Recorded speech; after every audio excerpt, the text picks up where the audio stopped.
Est-ce que vous partez en vacances cet été? Mais oui, en septembre, Tu vas où? en Crète. Ah, trop bien. Et toi, t'as prévu t'as prévu des vacances? Ouais, moi je vais à Cologne, comme très souvent au mois d'août. Ah, tu vas à Gamescom? Je vais à la Gamescom. Ah, Donc nice. c'est pas tout à fait des vacances. Puis je viens de changer de boulot, donc j'ai pas trop de congés à payer en ce moment. Tout simplement. Merci. C'est notamment pour ça que je prends pas. Mais de toute façon, je prends pas trop l'été. Et toi, Zef, je sais pas si t'as du GN, toi, c'est sûr. Ouais, j'ai un GN la semaine prochaine, là. Au moment où on enregistre, je vais à Candou, à Angers. Pardon. Ok. Je vais faire un prêtre exorciste là-bas. C'est trop cool. J'ai fini mon costume ce dimanche. Et en août, j'ai une semaine aussi où je pars en Italie, à côté de Rome, pour faire un GN Fallout dans un bunker. Ok, sympa. C'est stylé. Ouais. Moi, j'ai monté le niveau, pas là. Ouais, c'est bon. Gamescom, c'est Ok. pas mal, mais je viens de monter le niveau quand même. Dans le Crète, c'est cool aussi. Mais Crète, tu vas faire quoi? Tu vas juste visiter? Je vais visiter, ouais. Juste, c'est déjà bien. hein. Juste, Ouais, c'est déjà pas mal. Ouais, c'est déjà C'est des vacances, quoi. Ah non. C'est faire du tourisme en vacances. Bah, c'est beau, quoi. Non, mais c'est juste quoi. Non, j'ai pas de gêne organisé en Crète. Pas Ça aurait encore. été cool. Pas encore. Et j'ai refusé un GN en Tunisie pour faire du Lovecraft là-bas, Cthulhu. Ça aurait été mais méga non. stylé. Question de budget. Ça aurait été Ouais. méga stylé. Ouais, budget un peu cher. Hein. Un peu cher. Voilà. Et bah, peut-être qu'on aura l'occasion d'en reparler, mais pour l'instant, on s'en fiche, puisque bah, le Contrecast épisode 10, c'est parti.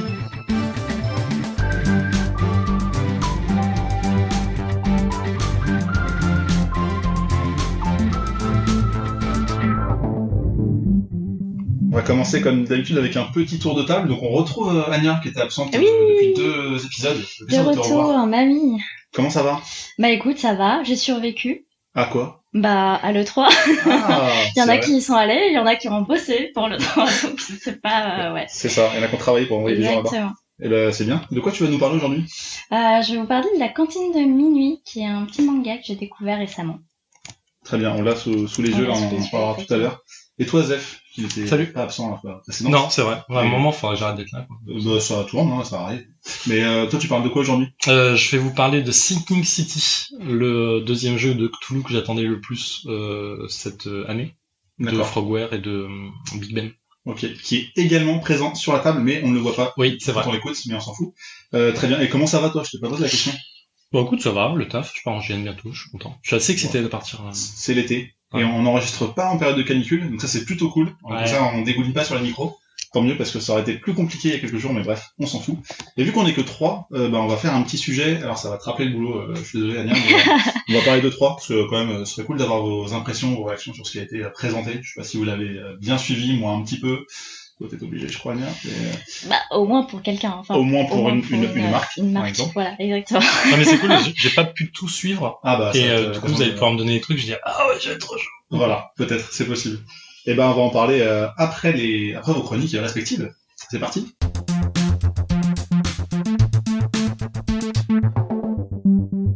Souvenez-vous, lors du deuxième épisode du Contrecast, Zef nous avait parlé de Call of Cthulhu. Cette fois-ci, on revient dans l'univers de Lovecraft avec The Sinking City, tout récemment sorti. Tu peux nous donner ton avis sur tes premières heures de jeu, mon cher Zef? Ouais, je peux, sachant qu'effectivement cette fois-ci je l'ai pas fini. Je suis un peu, j'aime pas trop en général faire ça, présenter un jeu quand j'ai pas fini ou je suis pas à la moitié, au moins à la moitié du jeu, mais là c'était un peu court. Ouais, mais ça t'empêche pas d'avoir un premier avis. Mais ouais, je peux déjà pas mal en parler. Donc Sinking City, on avait vu la première fois j'ai eu un contact avec le jeu, c'était le super trailer qui avait été montré il y a l'année dernière, je crois d'ailleurs, le 3, Ouais, c'est ça. où on voyait un mec qui était dans une ville qui était toute dégueulasse, pleine d'eau et tout, il se relève, il voit des trucs bizarres dans la ville. Il commence à mitrailler des gens et il voit un gros monstre qui sort de l'eau, il prend un coup de patte et en fait la vidéo tourne en boucle là-dessus, en fait on se rend compte que le début et la fin. Et en fait ça m'avait un peu vendu du rêve, mais j'étais un peu échaudé parce que j'aime pas trop moi j'aime bien le côté Lovecraft, pas gunfight en fait, je trouve, parce que techniquement dans Lovecraft t'as pas besoin de gunfight, tu sais que tu perds en fait. Bah tu perds, ouais. Et c'est pour ça que le Call of Cthulhu de Focus m'avait vraiment plus hypé parce que il était en FPS, donc il y avait un côté vraiment, enfin t'étais vraiment dans le jeu en fait. Ça paraît con, mais il y avait vraiment ça. Il vendait plus d'ambiance que de visuel. Et ça fonctionnait plutôt pas mal. Je vous renvoie au Contrecast où j'en parle. Et donc voilà, j'étais un peu moins chaud pour Sinking City, mais les derniers trucs que j'avais vus avant qu'ils sortent, ça m'avait un peu plus chauffé. Et donc là, quand j'ai testé le jeu, et ben je suis Milli-mélo, je veux dire, un peu, ça se dit ou pas? Sur son méli-mélo de Je suis mi-figue, mi-raisin. Ouais. En fait, c'est, pour ceux qui connaissent Rogueware, c'est les mecs qui ont fait tous les Sherlock Holmes. Donc, je sais pas si vous avez déjà testé les Sherlock Holmes de l'époque. Ouais. Moi, j'avais fait le Devil's Daughter. C'est celui qui est sorti il y a 3 ans, je dirais. Ouais, un 4 ans. truc comme ça, ouais. Où on voit que Sherlock Holmes a une fille et... C'est ça. Ah, le spoil. C'est le début. Voilà. Je sais que j'ai eu peur. Le drame. Je crois que c'est sa fille ou un truc comme ça. Je me souviens plus trop de l'histoire. Et en fait, du coup, on va résoudre des enquêtes avec Sherlock Holmes. Et en fait, là, c'est très exactement la même chose en termes de gameplay. C'est qu'en fait, on a notre personnage qui va résoudre des enquêtes. En fait, on suit un détective qui s'appelle Reed, Charles Reed, et qui arrive sur une île dont j'oublie le nom. Oklahoma City, un truc comme ça. Et en fait, il est attiré par cette ville parce qu'il fait en fait, il a des cauchemars récurrents sur cette ville, sur ce qui s'y passe, des cauchemars où il est noyé, où il voit des créatures bizarres et tout. Et en fait, l'intro, elle est déjà vraiment ouf parce que on voit le mec qui se lève dans un bateau. Il va sur le pont et en fait, le bateau est en équilibre sur un rocher gigantesque et l'eau en fait c'est comme si la surface de l'eau était le plafond en fait, tu vois. Donc t'as un effet d'inversion en fait assez bizarre. Tu as déjà des créatures de ouf qui passent. Et en fait quand j'ai vu les créatures, je suis ah ouais, les mecs ils vont direct dedans quoi. Ils cherchent pas à comprendre, bam, ils t'en mettent directement plein la gueule. Le mec tente de se suicider et en fait il revient dans son bateau et en fait là le jeu commence. Et donc tu atterris dans cette ville qui en plus de ça il y a quelques mois vient de subir une inondation assez extraordinaire, dans le sens où toute la ville a été vraiment inondée, t'as des rues encore où l'eau est à hauteur de 3 mètres de haut, tu vois, donc t'as des rues où tu t'es obligé de te balader en bateau pour traverser la rue. Et voilà, et donc tu suis ce détective qui a vraiment cette envie d'aller dans cette ville pour comprendre d'où viennent ses visions. Et là il va faire des rencontres de personnages vraiment chelous. Genre t'as un mec, c'est un gorille qui parle, qui est habillé un peu en mafieux, tu vois, qui lui donne sa première mission, donc c'est un peu l'intro en mode ok voilà comment ça va se passer les enquêtes. Tu croises directement un mec qui bosse pour le Yellow King. Le Yellow King c'est un grand ancien dans le lore de Lovecraft. Donc déjà tu vois ça pose des trucs vraiment forts et vraiment au niveau ambiance visuelle de la ville, t'en prends plein la gueule. T'as des poules partout, t'as des trucs dégueulasses dans tous les sens, du poisson. C'est vraiment à la fois très... Ouais, ça te donne envie en fait de te dire ok, je suis vraiment dans du Cthulhu, mais gore, vraiment sale en fait. C'est vraiment pas subtil du tout, donc ça marche quand même. Moi je dis ok. Mais à la fois c'est trop plein dans ta gueule en fait. T'as un côté, pour ça je suis pas très, enfin je suis un peu mi-figue mi-raisin en disant ça me plaît vachement parce que visuellement ok j'en prends plein la gueule, mais c'est pas l'ambiance que je voudrais en fait dans un truc de Lovecraft, tu vois. Parce que c'est trop éloigné de ce que tu pourrais espérer par rapport à ce que t'as déjà. Non, c'est juste que pour moi en fait dans un truc d'ambiance un peu horreur, si tu en montes trop c'est qu'il y a pas assez en termes de scénario derrière. D'accord. Tu vois. Alors je dis pas que c'est le cas, juste que si tu en montes trop c'est que t'as pas de subtilité et ça peut être gênant. Pour moi c'est un peu gênant. C'est comme les bons films d'horreur, c'est ceux où tu vois jamais les créatures. Ouais. Ou très peu, tu vois, ça suffit en fait pour faire travailler ton imagination. C'est un peu le même genre. Et donc là, voilà, donc tu commences ça, et en fait le système va être que du système d'enquête, où tu vas arriver dans un endroit, collecter les indices qui sont plus ou moins bien indiqués dans le lieu. Genre tu t'approches d'un meuble, oh il y a un petit point blanc, ok, ça veut dire que je peux collecter un truc là-dedans, tu vas rassembler les indices, et en fait, le jeu te propose dans les options d'avoir une mind place, où là tu vas avoir tous les indices que t'as récoltés, et tu vas faire des croisements en fait. En disant ok le mec s'est battu donc il saigne, ah c'est peut-être qu'il a laissé une trace, et en fait tu joins les deux indices, ça te fait une déduction et tu comprends l'histoire au fur et à mesure de la déduction. En plus de ça le mec a un pouvoir un peu spécial, c'est-à-dire qu'à chaque fois que t'as récolté tous les indices, en fait il a une vision, en fait tu déclenches une vision spectrale qu'il a en fait, où le gars il voit à travers quelque chose, et en fait c'est cool parce que ça participe à l'ambiance, parce que quand il fait ça t'as le monde qui devient un peu bleu, gris bleuté, et en fait t'as plein de trucs qui se passent autour de toi, t'as des ombres, tout est grisé, tout est hachuré, comme s'il y avait, ça fait un peu la folie du mec qui voit à travers le voile, et donc là en fait il revit les instants passés sur le lieu du crime, un peu à la Soul Murderer Soul, ça je sais plus comment ça s'appelait le jeu de Square Enix, ça. Sous le murderer. Ouais, Voilà. C'est une affaire les autres. Voilà, c'est un truc genre où tu vivais dans la peau d'un fantôme qui revoyait la scène et qui te enquêter. C'est un peu la même chose. Ça donne un peu la même sensation. Et donc du coup, tu vas revoir les scènes au fur et à mesure. Tu vas comprendre dans quel sens elles se sont passées et tu vas continuer ton enquête. Du coup, tu peux bouger dedans, tu peux interagir. Ouais, c'est en TPS pur et dur. Est-ce que je regrette un tout petit peu Je vais y revenir un peu plus tard. Et donc voilà, et les enquêtes sont comme ça en fait. Donc c'est assez simpliste. Elles sont pas dures du tout, vraiment. Le jeu t'autorise pas à perdre dans l'enquête, c'est-à-dire que tu peux pas être bloqué dans le mode ok, bah je n'arrive pas à croiser les indices. En fait, tu peux essayer quand même bourrin. Au bout d'un moment, il va te dire que quelle est la bonne solution. Ouais. Bon, t'as pas besoin de ça, hein, parce que franchement les indices sont assez bien faits, voire même trop bien faits pour comprendre comment ça se débloque. Et voilà, donc tu passes d'enquête en enquête, t'as des enquêtes secondaires qui vont te permettre de gagner de l'expérience, t'as des points d'expérience qui vont te permettre de gagner plus de dégâts, trucs comme ça quand tu fais des gunfights, parce qu'il y a du gunfight dedans évidemment. En fait le jeu il fait très années 2000, 2005 dans ce genre, ouais. Visuellement. Déjà, dans le déplacement du mec, et dans les gunfights, en fait, c'est ultra mou. Vraiment, c'est mou, quoi. T'as pas de sensation de flingue.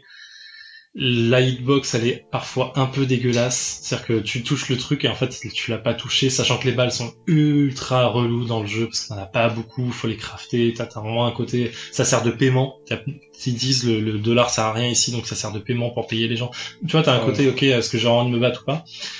Globalement, je pense que tu peux éviter tous les bastons sans problème. Et donc voilà, c'est un peu, t'as un côté un peu pas très bien du jeu à cause de ça.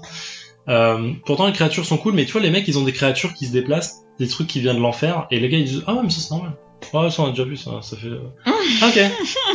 Ok, t'as une créature qui te suce le sang jusqu'à crever, tout va bien. Ça arrive. Ok, c'est bien. Et tu vois c'est ce qui fait que le jeu est cool, c'est que en fait ils assument complètement le côté what the fuck, parce que les habitants de la ville bah ils vivent comme ça en fait. Bah oui on a des créatures qui sortent de l'enfer, bah ouais, c'est comme ça, qu'est-ce que je te dis mon gars, ça arrive. C'est un peu ça, donc c'est cool ce côté un peu assumé. T'as des profonds qui sont là, tu les vois en pleine gueule, les mecs ils sont vraiment la gueule des profonds, bah voilà, les gars, bah oui, bah je suis un profond, qu'est-ce que ça te fait, grosso modo quoi. Donc c'est assez marrant comme sensation. Pour ça je dis c'est complètement assumé comme truc, mais il y a tellement de bugs dans le jeu que c'est pas agréable quoi. Qu'est-ce que t'as rencontré comme genre de bugs? Bah déjà t'as des bugs de collision dans tous les sens.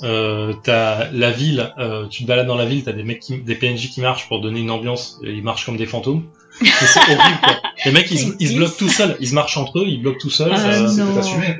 Non là c'est vraiment un bug. C'est le truc trop absurde. Il y a tellement de mecs qui me ressemblent qu'à un moment j'ai dit mais attends c'est partie du jeu, c'est quoi, c'est une vision? Ah non en fait c'est juste un PNJ, il me ressemble. Ça peut arriver la Il me croisait genre ok c'est bizarre, mais vraiment habillé comme moi avec le même sac sur le dos, tu ok on a continué. Donc plein de bugs de ce genre, donc ce qui fait que visuellement c'est pas très agréable. Tu sais il a ce vieil effet des jeux des années 2000 quand il y avait beaucoup de choses affichées à l'écran, le jeu est un peu lent quand tu marches, quand tu cours. Ah c'est pas vrai. Mais quand t'arrives dans un coin et qu'il y a plus rien à afficher, en fait tout s'accélère un tout petit peu. La vache. Ah putain les gars c'est moche. Le TPS c'est pas très beau, le personnage est un peu trop proche de l'écran donc tu vois pas grand chose, faut toujours tourner la caméra dans tous les sens, c'est pas agréable à faire. Après il y a un autre système d'enquête qui est assez cool où tu vas faire des croisements donnés, genre tu vas au journal du coin, il te parle d'un mec je sais pas, qui était blessé dans les années 20, machin et tout, et en fait tu vas croiser ces données-là, il te propose plein de trucs à cocher, en fait tu vas croiser 3 données, il va te sortir l'indice qu'il faut ou pas. Donc l'idée est cool, je pense que c'est pas assez poussé pour que ce soit super dur, en fait. Tu peux augmenter, je crois, la difficulté du jeu en mode, on te dit pas quand t'as trouvé tous les indices ou tout comme ça, mais ça a aucun intérêt à part te frustrer un peu, je pense. Ouais. Tu peux quand même te planter sur tes décisions. Tu dis les indices peuvent se rassembler. Bah en fait, si tu croises 2 indices qui sont pas les bons, il va te dire maintenant ils vont pas ensemble. En mode normal peut-être, et peut-être en difficile, il te dit rien. En difficile, je pense pas qu'il y ait de trucs supplémentaires. C'est pas tellement punitif. Il y a pas de punition. En fait, le jeu veut pas te bloquer sur les. En fait, il y a même pas d'intérêt à faire ça parce que au pire, tu vas faire quoi? Tu vas te planter, tu vas recharger, tu vas te replanter, tu vas recharger. Et bon, c'est bon, j'ai trouvé. Ouais. Donc en fait, le système il va rester globalement le même, et tu auras l'impression de triquer un peu le jeu et c'est pas le but. Et je pense que tu peux pas faire de bons jeux de narration d'enquête sans avec un système comme ça, sans frustrer le joueur. Donc il faut juste pas le frustrer et le faire avancer parce que c'est soit que ta narration elle est pas assez bonne et que du coup le gars comprend pas. Et moi ça m'est arrivé de temps en temps, je me dis ok je comprends pas en fait qu'il faut que je fasse. Je suis perdu. Et comme il y a une map qui est un peu mal faite, mais qui a ça bien qu'elle t'indique pas où il faut que tu ailles. C'est-à-dire qu'en fait, faut que tu lises tes indices, faut que tu lises ton enquête, faut que tu sois un peu dedans pour dire faut que j'aille au croisement de cette rue-là pour trouver ça. Et en fait, t'arrives au croisement, je comprends pas parce que les immeubles ils se ressemblent. Il y a 15 fois le même magasin dans la rue, donc je sais pas si c'est le bon. Et ça s'ouvre pas, donc c'est pas là. Et c'est un peu bizarre. Ils ont fait des marques sur les objets, les portes que tu peux vraiment ouvrir. T'as un côté, tu vois, c'est comme dans les vieux jeux où tu sais quand t'as visuellement, tu vois que c'est pas la même texture, donc tu dis ça là je peux agir avec, là je peux pas agir. C'est un peu bizarre. Au-delà de ça, l'ambiance est bien. Je pense que la narration, enfin le scénario profond du jeu doit être vraiment cool parce que vraiment tu sens les premiers prémices du truc en disant ok là je suis à 4 heures de jeu, on vient de me balancer déjà des trucs à la gueule. Je pense qu'à la fin je vois Cthulhu, je lui serre la main quoi, c'est cool. Okay. Mais non mais voilà. Et à choisir, je suis encore plus sur Call of Cthulhu et c'est bien parce que Sigil il a des bonnes notes aujourd'hui. Une tape des 13, 15, qui est pas dégueu pour un jeu comme ça, je trouve.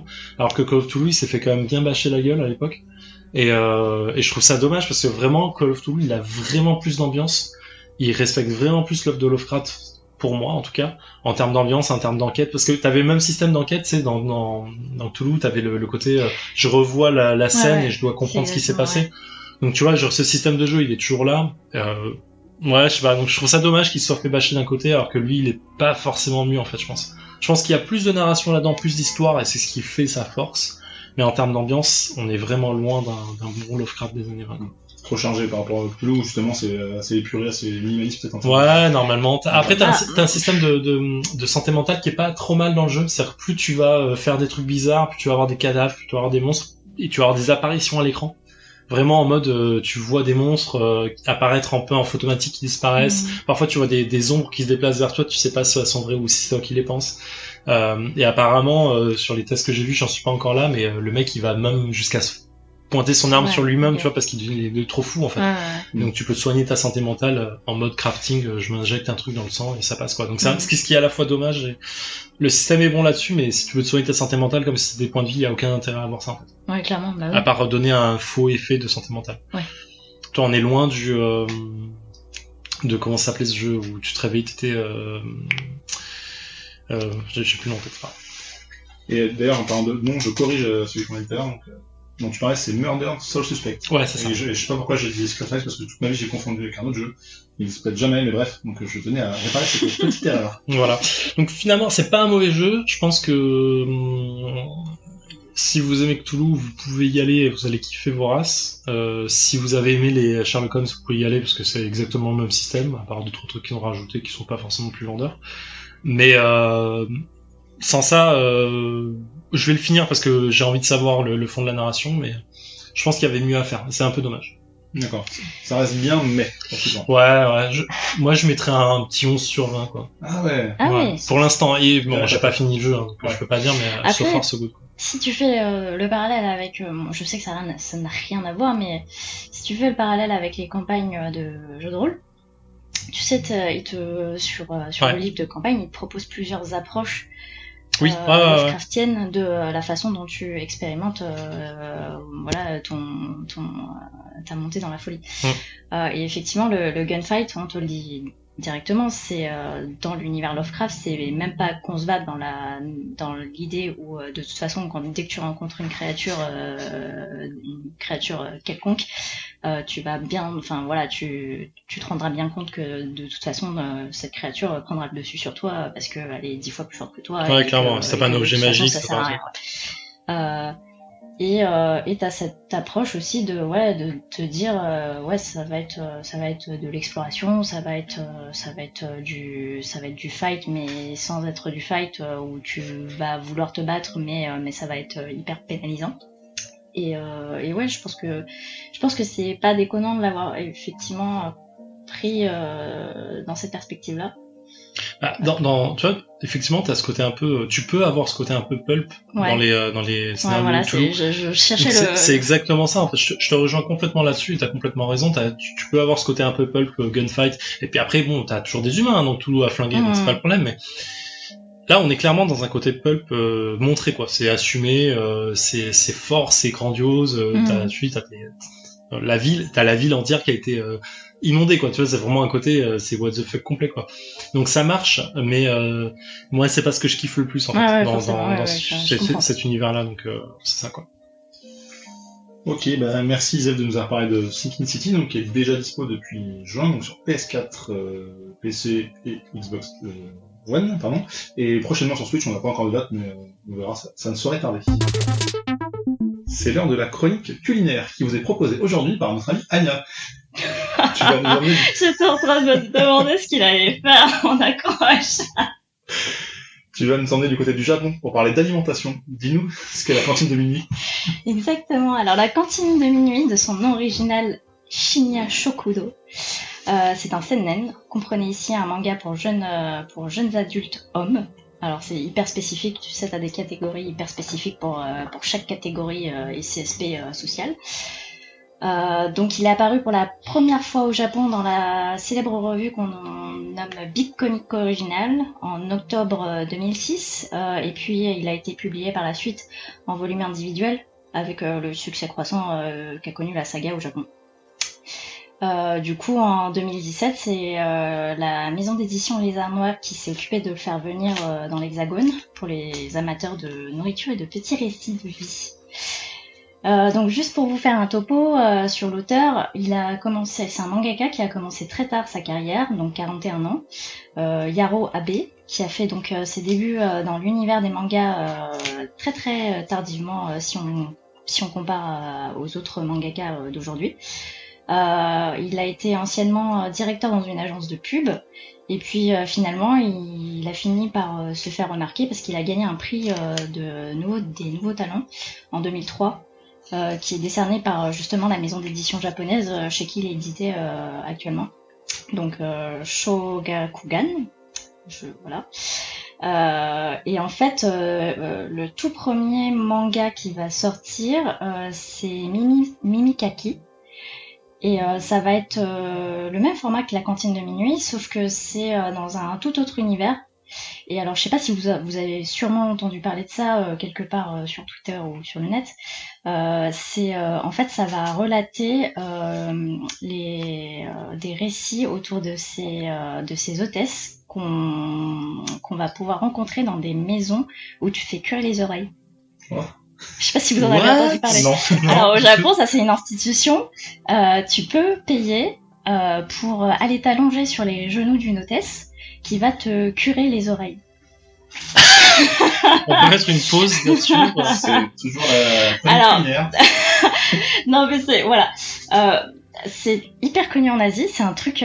C'est des petits bâtonnets en fait. Ça va faire. Alors c'est mieux que les cotons-tiges, mais tu sais. T'as des petits bâtonnets métalliques qu'on connaît qui sont vendus et qui permettent d'enlever la cire. Et ben on a le même principe et ça remonte à super longtemps avec des petits bâtonnets en bambou et avec un petit coton fluffy à l'autre bout. Et grosso modo, ben c'est une hôtesse qui va passer 1 heure à te nettoyer les oreilles. 1 heure. Ok. 1 heure ou une demi-heure, oui. je pense que t'as des forfaits, mais effectivement c'est le principe. Tu dois avoir un côté un peu orgasmique dans le truc. Ouais. Et il paraît que oui, et c'est d'ailleurs ce que va raconter en termes d'histoire ce manga, ce premier manga, donc Mimikaki. Et donc ouais, du coup c'est vraiment un marché de niche au Japon qui est un peu what the fuck, mais que l'auteur relate sur ces petits récits de donc ces petites hôtesses et des clients qui vont passer dans l'institut. En même temps, je me dis c'est très ASMR comme. Mais oui, c'est le même principe. Déjà. Mais non, ce que tu dis, c'est un bruit que tu peux pas reproduire si ce n'est toi-même, et du coup, le fait qu'on te le produise comme ça. Bon, après c'est un peu crado sur le concept, mais. Bon, crado, tout le monde se lave les oreilles. Voilà, mais je paye pas quelqu'un pour le faire, je le dis seul. Bon, il y a un qui... je sais pas, ça c'est moins choquant que quand on l'a entendu. Mais oui, je suis sûre que d'ailleurs si tu cherches des vidéos d'ASMR avec l'oreille, t'as forcément des nanas qui font ça et ça, en fait c'est un bruit super particulier à l'oreille. Je vous le dis en connaissance de cause parce que voilà. Tu le fais aussi, parce que je le fais, mais je le fais moi-même. Ah d'accord. Ce qui est Déjà bien. C'est assez intime comme acte. Mais oui, voilà, il paraît que ça fait un carton au Japon et c'est plein de petites institutions qui ont ouvert comme ça et c'est tu vois, c'est des vraies hôtesses qui t'accueillent dans des cadres hyper chaleureux et donc Un jour, Japon, je veux faire ça. Mais je pense que ça vaut le coup de tester rien que pour la découverte. Après, moi, je suis un peu stressée sur le fait qu'on te rentre un truc, enfin, quand c'est pas toi qui maîtrise le geste, tu vois, c'est. Je crois que je serais moins stressé parce que c'est une pro qui le fait, quoi, tu vois. Ah ouais, peut-être. Bon, en tout cas, voilà, c'est le premier recueil qu'il a sorti avec la maison d'édition et ça a bien marché au Japon. En France, je saurais pas vous dire, mais en tout cas, ça a eu, on en a parlé. Et du coup, voilà, c'est quand la cantine de minuit, ça reprend exactement la même le même format d'histoire, mais dans une ambiance un peu moins singulière, qui est ce restaurant dont le héros est à la tête. Donc ça se passe loin des grands axes du quartier de Shinjuku, pour ceux qui connaissent à peu près la géographie de Tokyo. Dans des ruelles que personne ne soupçonne, on y trouve parfois de ce qu'on appelle des izayaka. Donc c'est plus ou moins, si on veut vulgariser le truc, des bistrots, l'équivalent de nos bistrots, mais où on te sert de la nourriture, où voilà, tu viens boire, mais on te sert de la nourriture, et tu viens rencontrer des gens. Et généralement, ce que tu trouves en termes de clientèle là-bas, ça va être des salariés qui sortent du boulot, ou des gens voilà qui taffent de nuit et qui voilà sont pas forcément plutôt des oiseaux de nuit en tout cas, avec une clientèle hyper hétéroclite. Donc jeunes étudiants marginaux qui viennent pour partager un repas et plusieurs verres pour se raconter un peu ce qui s'est passé dans la journée, et parfois à des inconnus, et c'est assez étrange parce que c'est un vrai phénomène au Japon où personne se parle. C'est très les Japonais sont en général très réservés du fait de la culture et aussi des mœurs, et effectivement c'est des endroits où finalement des gens dont tu n'aurais jamais fait la connaissance dans le temps normal, tu les rencontres et tu peux leur parler assez aisément, un peu avec l'aide de l'alcool aussi. Donc la cantine de minuit, c'est un izayaka qui est géré par un vieux cinquantenaire. Et la touche personnelle du patron, c'est que c'est comme ça qu'on l'appelle dans le manga, parce qu'on ne mentionne jamais son nom. C'est d'adapter sa carte aux envies des clients. Donc les clients se pointent, ils vont commander, et puis il va te dire s'il a les ingrédients nécessaires pour préparer ta commande ou pas.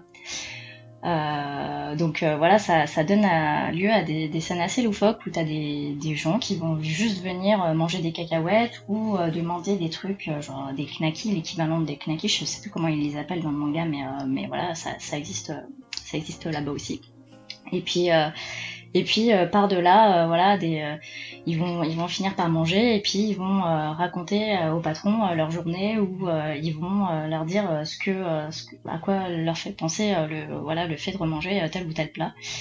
Et ça part de trucs assez innocents où il y a une nana qui est taxi, qui est chauffeuse de taxi, qui était ancienne actrice dans le porno, et en fait les clients s'en rendent compte parce que forcément t'as un petit groupe de fidèles clients qui se pointent tous les soirs, et ils s'en rendent compte, et du coup ça commence à gossiper, mais c'est hyper c'est toujours très innocent, c'est jamais dans la volonté de bâcher une personne ou une autre, et du coup ça part du principe simple de manger, et puis ça tourne on te raconte des histoires assez incroyables sur ces personnes, des trucs assez émouvants parfois, et je trouve ça super mignon.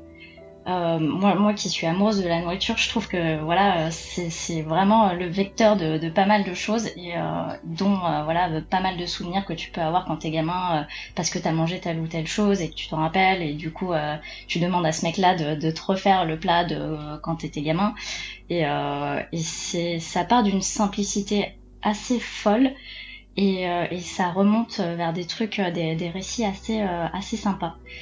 Donc c'est des bouquins de 300 pages, donc c'est des bouquins assez costauds. Et je pense que pour l'instant on en a 5 volumes qui sont sortis.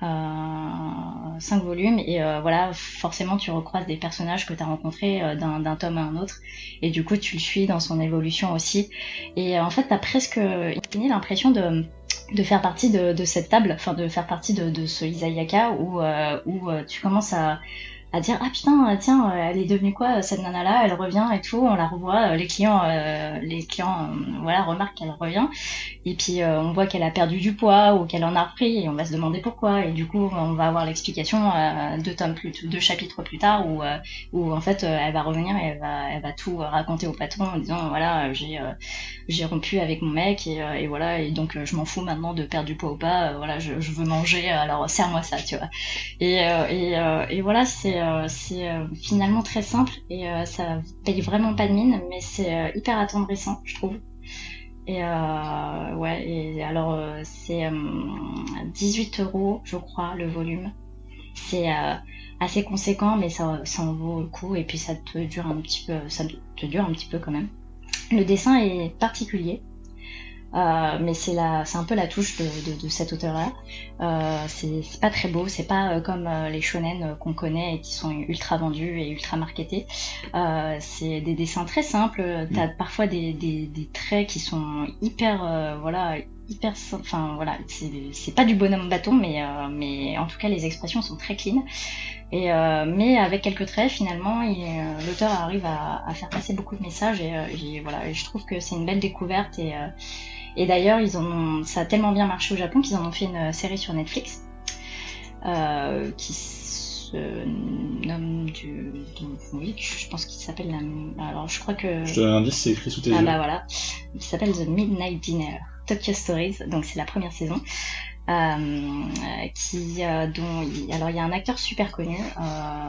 Moi je sais qu'il a fait les voix dans des voix de personnages dans Princesse Mononoke ou dans les contes de Terre et Mère notamment, mais je pense qu'il a fait énormément de films au Japon dont on parle pas ici mais qui sont ultra connus. Donc Kaoru Kobayashi. Donc vous pourrez chercher sur Google pour ceux qui ne connaissent pas, mais voilà, ce mec a une sacrée gueule et est sacrément connu. Il a une cicatrice, je crois, comme ça, non il a une gueule vraiment particulière. Mais ouais, il a une gueule très particulière et je trouve que, alors j'ai vu 5 minutes du premier épisode et ouais, je trouve qu'il est très très bien dans ce rôle-là. Et en plus il a une voix très posée qui voilà vraiment est hyper agréable en voix off.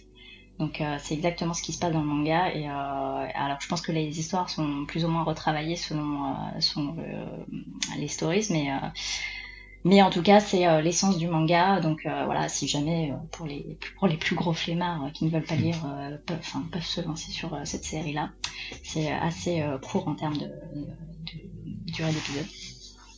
Donc voilà, si vous aimez la nourriture, les petits récits de vie, moi je vous le conseille énormément et foncez-y, franchement c'est super cool. Bah, franchement tu me l'as vendu. Enfin, au début on rigolait avec l'histoire de la cire d'oreille, mais en vrai non, enfin je trouve que c'est hyper touchant ce genre de petit moment où justement t'as ce lieu habituel où les gens se croisent, ouais. Pas forcément la même régularité et enfin je trouve ça très cool. Après tu te dis que c'est pas très joli mais c'est pas que sur le dessin, mais ils ont quand même été sélectionnés à Angoulême en 2018. C'est petite histoire dessus, je l'apprends. C'est bien. Mais non, c'est quand même un gage de qualité, je pense. Ah oui, il y a beaucoup clairement. de concurrence. Et ouais, puis ça me paraît très très cool. Et je pense que je vais le rentrer dans mon objectif, mon fil rouge annuel à lire des différents romans graphiques, BD ou autres. Et moi, ça m'a un peu touché en fait de t'écouter en parler. Je sais pas pour toi, Zef. Bah écoute, j'étais en train de regarder mon compte Netflix parce qu'en fait j'ai déjà vu cette série. Ah, bah voilà. En fait, au début, quand je regardais le manga sur la table, je me disais, putain, ça me parle ce truc, et je vois le truc Netflix, et je me dis, ah mais oui, putain. Et en fait, on en avait parlé, alors qui m'en a parlé, en fait, en me disant, ouais, il faut que tu regardes ça, c'est un truc de table, où les gens viennent dans un resto, ils proposent leur propre repas, en fait. Ouais. Et je me disais, ok, donc je tape ça sur Netflix, je regarde vite fait. Et en fait, la personne qui avait mis ça sur un site en disant voilà les trucs à regarder en ce moment sur Netflix avait pas compris du tout le pitch, et en fait il vendait un truc qui avait rien à voir en fait. Et du coup quand je regarde je dis mais ça a rien à voir avec ce qu'on m'a vendu, c'est quoi ce truc. Et en fait j'ai regardé le premier épisode qui est super court, je crois que ça va faire 10-12 minutes, Ouais, c'est vraiment très court comme truc, et je me suis dit ok regardons le deuxième, et en fait je me suis fait avoir et j'ai continué à regarder. Et en fait quand j'ai arrêté, je passais à autre chose vite fait, mais j'ai regardé les 6 ou 7 premiers je crois. Ouais. Et donc du coup je me dis en fait c'est vrai que c'était bien. C'est vrai que c'est une bonne série. Et tu vois, je savais pas que c'était un manga à la base. Donc ça me vend complètement le truc. Mais si, Willis. En fait, c'est moi qui ai beaucoup regardé de drama à un moment japonais il y a un temps. Ouais. Faut s'habituer quand même à ce type d'acting, à sa façon dont c'est joué et tout machin, parce que ça respecte des codes en fait. Une fois que tu l'as en tête, ça passe tout seul, hein. Ça passe crème. Et là, vraiment, en fait, c'était super agréable. Et t'as vraiment une forme de morale à chaque histoire, en disant il faut être ouvert, faut parler aux gens, faut pas se laisser abattre, ou faut pas être fermé sur ses propres histoires. Au contraire, il faut savoir discuter, il faut savoir communiquer avec les gens. Et en fait, c'est ultra moralisateur, mais ça marche super bien. Et à la fin, dans Netflix, t'as une petite recette qu'il te donne, il dit ah bah faites ça, mélangez les œufs. Bah justement, en plus, en fait, je pense que ça a dû tellement cartonner qu'ils en ont sorti un bouquin à part entière que mon libraire a essayé de me vendre. Et ouais, c'est une centaine de pages avec en fait toutes les recettes qui ont été répertoriées dans les bouquins. Ça m'étonne pas. Donc ça, en fait, ça vaut le coup. Je pense t'as des recettes qui sont quand même un peu étranges parce que tu te dis bon bah voilà, la saucisse knacky dans l'eau, ça va, c'est à la portée de tout le monde quoi. Mais après t'as des petites subtilités où par exemple t'as du radis mariné qui est typique de japonais et dont tout le monde ne connaît pas justement ces légumes vinaigrés et je trouve ça hyper top et ça change du classique format de recette avec sushi, maki, ramen. Ouais, carrément. Et là c'est vraiment des plats mais de tous les jours que les gens bouffent là-bas. Et c'est super cool, je trouve que même pour ça, pour le côté culinaire justement, je trouve que voilà ça se démarque un peu des autres trucs quoi. Est-ce que le fait de lire ces histoires te donne envie de manger ou cuisiner différemment après? Est-ce que ça a de l'influence? En fait, ils en parlent, tu vois, t'auras toujours des interactions avec les personnages où ils vont dire ah putain ça me rappelle, ah putain c'est bon et tout, et t'as des clients en fait qui vont se laisser influencer. Non mais toi, est-ce que ça joue? Mais oui, mais du coup en fait à voir les personnages parler de ça, ça te donne envie forcément de goûter. Et t'as des trucs dont t'aurais même pas forcément pensé et ça va te popper à la tête, tu vas te dire putain ouais ça peut être pas mal en vrai. Et ouais grave ça te donne envie de bouffer quoi. Après heureusement que t'as pas les couleurs ou tu sais le petit effet glacé qui fait que t'as tout le temps envie de bouffer, genre dans les mangas animés par exemple où à chaque fois que t'as une scène de bouffe c'est horrible parce que t'as l'impression que le truc il brille de mille fois. Là t'as moins cet effet là parce que c'est printé sur du papier en monochrome. Mais n'empêche que t'as vu que c'est une vraie culture là-bas, c'est une vraie tradition. Bah du coup tout est mis en avant et forcément ça te donne envie de goûter un peu à tout ça quoi. Alors regarde pas les séries Netflix, hein, parce qu'à chaque fois que tu vois les plats, tu fais oh putain ça marche trop bon. Et non ouais, ça marche bien. Mais ouais c'est vraiment cool. En fait j'aime bien cette idée mini tranche de vie en fait.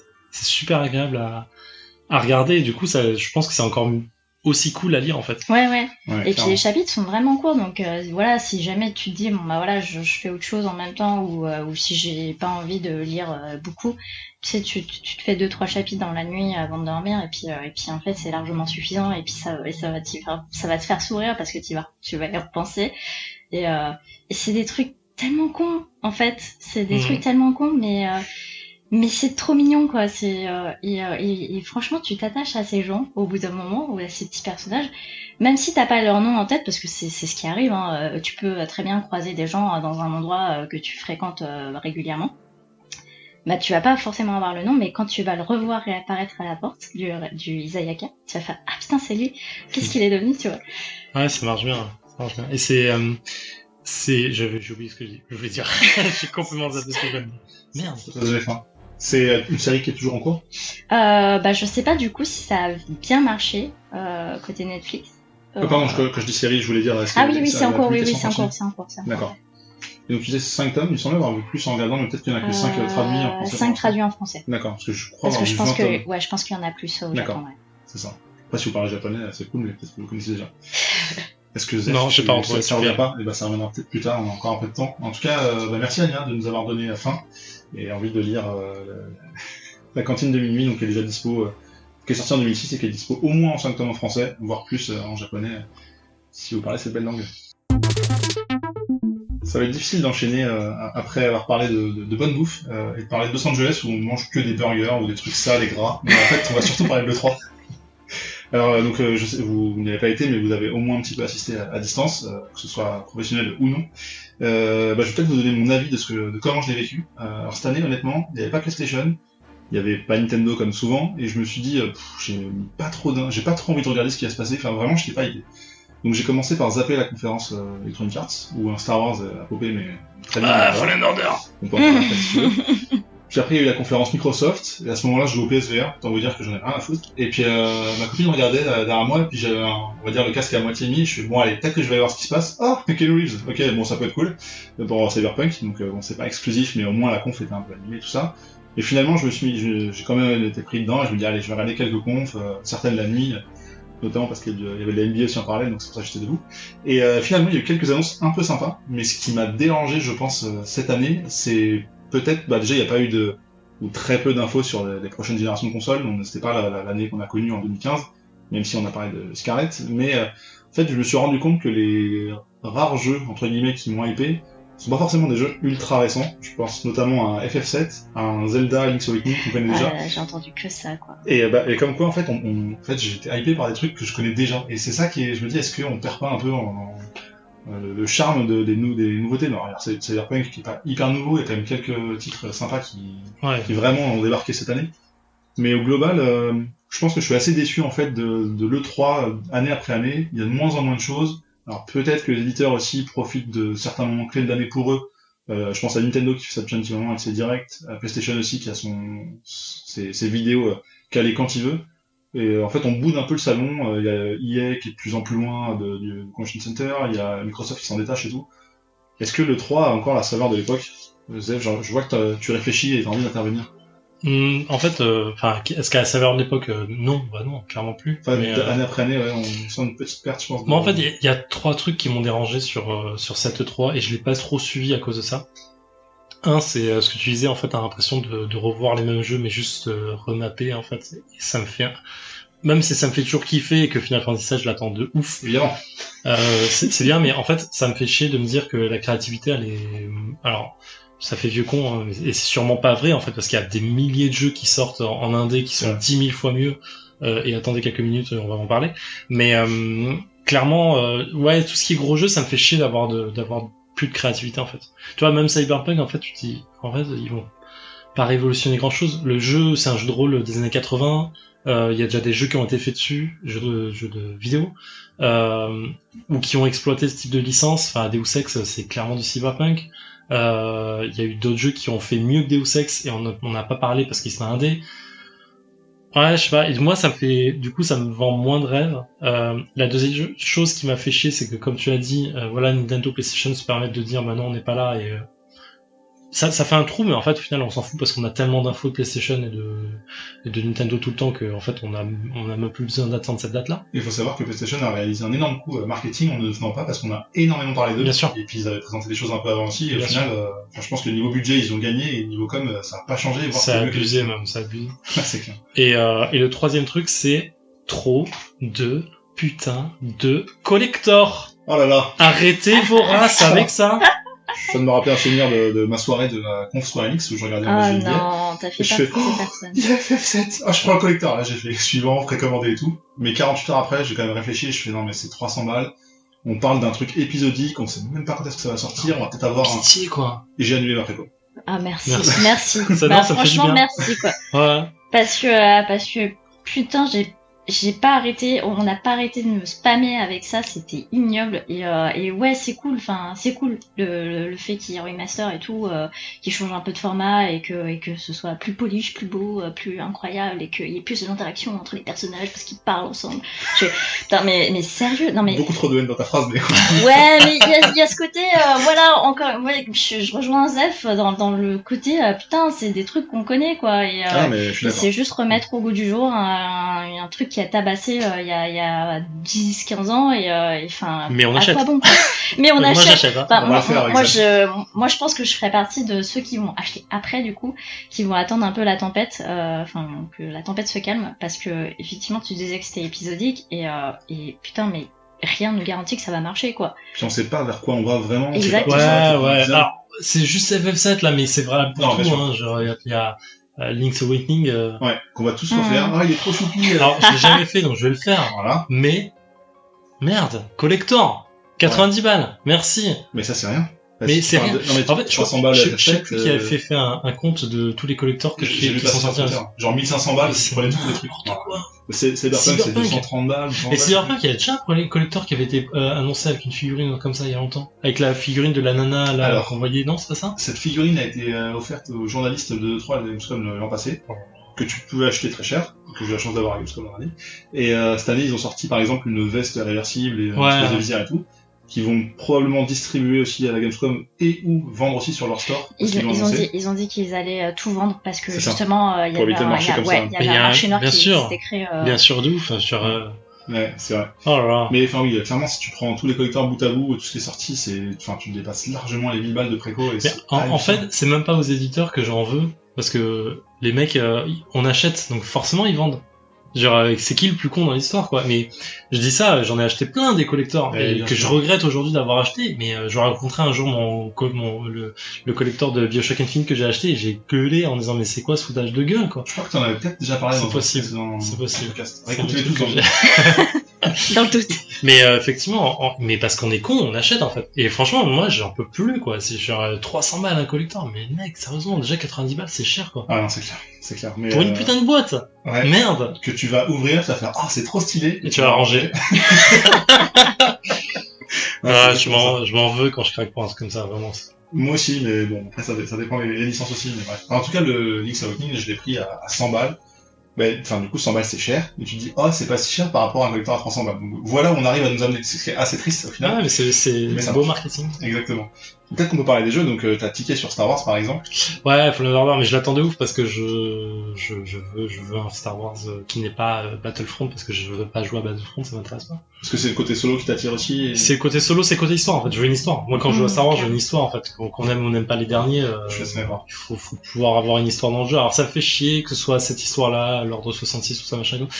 Mais bon, ok, je prends ce qu'il y a, quoi. Je vais Ouais. parler. Ça arrive, J'ai fait les deux Force Unleashed, et pourtant le 2 était très mauvais. Mais juste parce que ça me faisait plaisir d'avoir Star Wars. Est-ce qu'on parle de Scarlett, la machine de Microsoft, c'est du coup donc la prochaine génération de consoles, où on a entendu des chiffres où personnellement je m'en fous. Enfin, moi ce qui m'intéresse c'est pas la machine derrière, mais c'est plutôt ce qui va en sortir. On a vu une vidéo de Halo qui envoie pas du rêve, je trouve. Est-ce que ils sont prêts à lancer leur console alors qu'ils avaient le boulevard devant eux avec PlayStation absent? Ils sont prêts depuis longtemps. En fait, c'est ça là, c'est ça. Je pense que on se rend pas compte parce que forcément, nous, on a que ce que les éditeurs nous partagent. Bien sûr. Mais je pense que ça fait énormément de temps qu'ils testent sur des next gen. Je le sais. La vérité, c'est qu'au bout d'un moment, c'est plus tant le hardware qui va bloquer, puisque ça, on sera en constante évolution et de toute façon, on pourra toujours faire encore plus en termes de capacité. C'est les éditeurs et leur façon de produire les jeux. Parce qu'il faut savoir que si tu développes un jeu pour de la next-gen, tu ne développes pas un jeu pour la Switch. C'est un jeu qui est complètement différent. Bien sûr. Et c'est là où l'équipe Strat et Market va te dire que voilà, est-ce qu'on fait un jeu excessivement beau pour la next-gen et on le sort que sur la next-gen parce que le portage derrière va nous coûter un bras et va durer 2 piges, ou est-ce que on fait un jeu moyennement beau qui va pouvoir passer tous les caps et les tests pour toutes les consoles en cours. Voilà, en fait, il faut toujours se mettre ça en tête où il il y a un coût de production. Ça coûte cher de faire un jeu next-gen et de rajouter du polish dessus.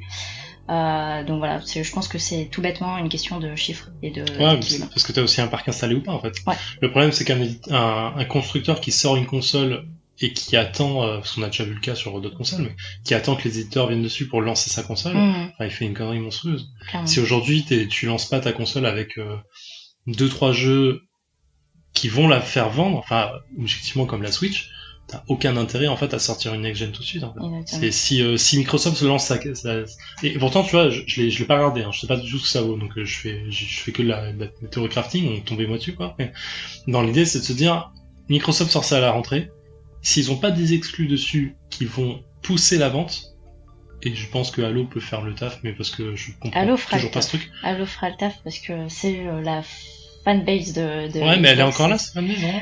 Ouais, je pense que oui, je pense que tu vois, il y a eu beaucoup de alors je refais, est-ce qu'il y a la fanbase d'Halo est assez intéressante pour se dire ok, ça va installer le marché de la console dans les 4 prochains mois, pour qu'on dise aux éditeurs allez-y, commencez à développer. Non, je pense pas en fait. Je pense qu'ils ont besoin de 2-3 exclus pour vraiment installer un parc de machines et pour que les éditeurs se disent, comme tu le disais à juste titre, ok, on arrête de produire pour la Switch ou pour la PS4, commençons à produire pour ça quoi.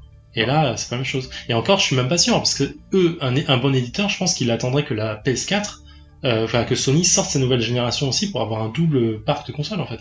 Pour se dire, je sors sur deux plateformes, et je sais qu'au moins, je pourrais vraiment profiter du maximum possible en termes de vente. Parce que vendre aujourd'hui que sur Microsoft, si c'est pas juste exclu Microsoft, c'est con, quoi. Enfin, genre, t'as pas d'idée. Enfin, Ubisoft fait ça très bien sur toutes les consoles, ils ont raison.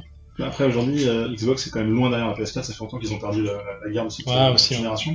Et ils proposent des choses intéressantes d'un point de vue abonnement, avec le Xbox Game Pass, où il y a entre guillemets quelques euros, t'as plein de jeux, une collection assez impressionnante que tu peux upgrader d'ailleurs. Si que t'as déjà sur la S et machin et tout. Voilà, donc ça va jusqu'au PC, etc. Alors, certes, je pense qu'ils essaient de convaincre aussi on va dire, de conserver à minima des joueurs et d'en acquérir de nouveaux. Si t'as un PC aussi, machin, tout ça, pour, je pense, préparer un peu la suite de ce qui va arriver. Donc, si tu voulais des chiffres, on parle de 8K, 120 FPS et SSD. Allez, qui a une télé 8K? Ouais, non, c'est ça. Alors, et ça sort fin 2020. Et 120 FPS, qui voit au-delà de 60? Genre, déjà 60, on ne voit pas. C'est juste que c'est compatible pour la suite, et en effet, ça sert à rien aujourd'hui, c'est des chiffres qui... Non, mais clairement, ça, c'est des arguments pour jouer PC, hein. Enfin, quand tu sors des gros chiffres comme ça, sincèrement. Mais ton marché de ces gens, sans critiquer, moi je m'en fous, je suis pas le gars qui va regarder si ma télé elle est à 720, 1080, 4K, vraiment je m'en fous en fait. Mais est-ce que le marché de ces gens-là qui se disent je n'achète pas un jeu s'il est pas tant comme ça, je n'achète pas une console si elle est pas en 8K, tu vois, est-ce que vraiment ces gens-là font le marché aujourd'hui? Je crois pas en fait. Je crois pas que c'est quoi, c'est 10% des ventes. Ouais, que le joueur exigeant il a un PC. Ouais, mais après c'est peut-être lui qui va faire plus de bruit sur le net. Justement, je pense qu'il y a une stratégie hybride de Xbox qui essaye de justement récupérer du marché PC. En train de se dire ok, nous on fait de la console, mais on fait de la console qui va potentiellement intéresser le marché PC parce qu'il est énorme, tu vois, le marché PC. Et honnêtement, toi t'es PCiste, tu vas pas demain sur une console parce qu'elle est en 8K. Elle a une Switch, je rappelle. C'est important de préciser. Non mais clairement, je connais pas un joueur ou une joueuse PC qui se dit demain attends, je vais passer sur une console, c'est mort. Ouais, c'est pas la 8K qui te vend le truc, c'est le clavier et souris en fait qui vend le truc, c'est tout.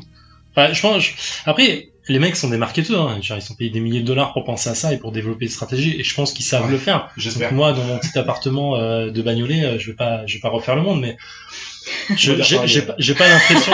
Ouais, j'ai fait coup de demain, on va dire Paris. Paris, ouais. Mais je pense pas à révolutionner le monde, mais honnêtement, j'arrive toujours pas à comprendre on n'est plus dans la guerre froide, les gars.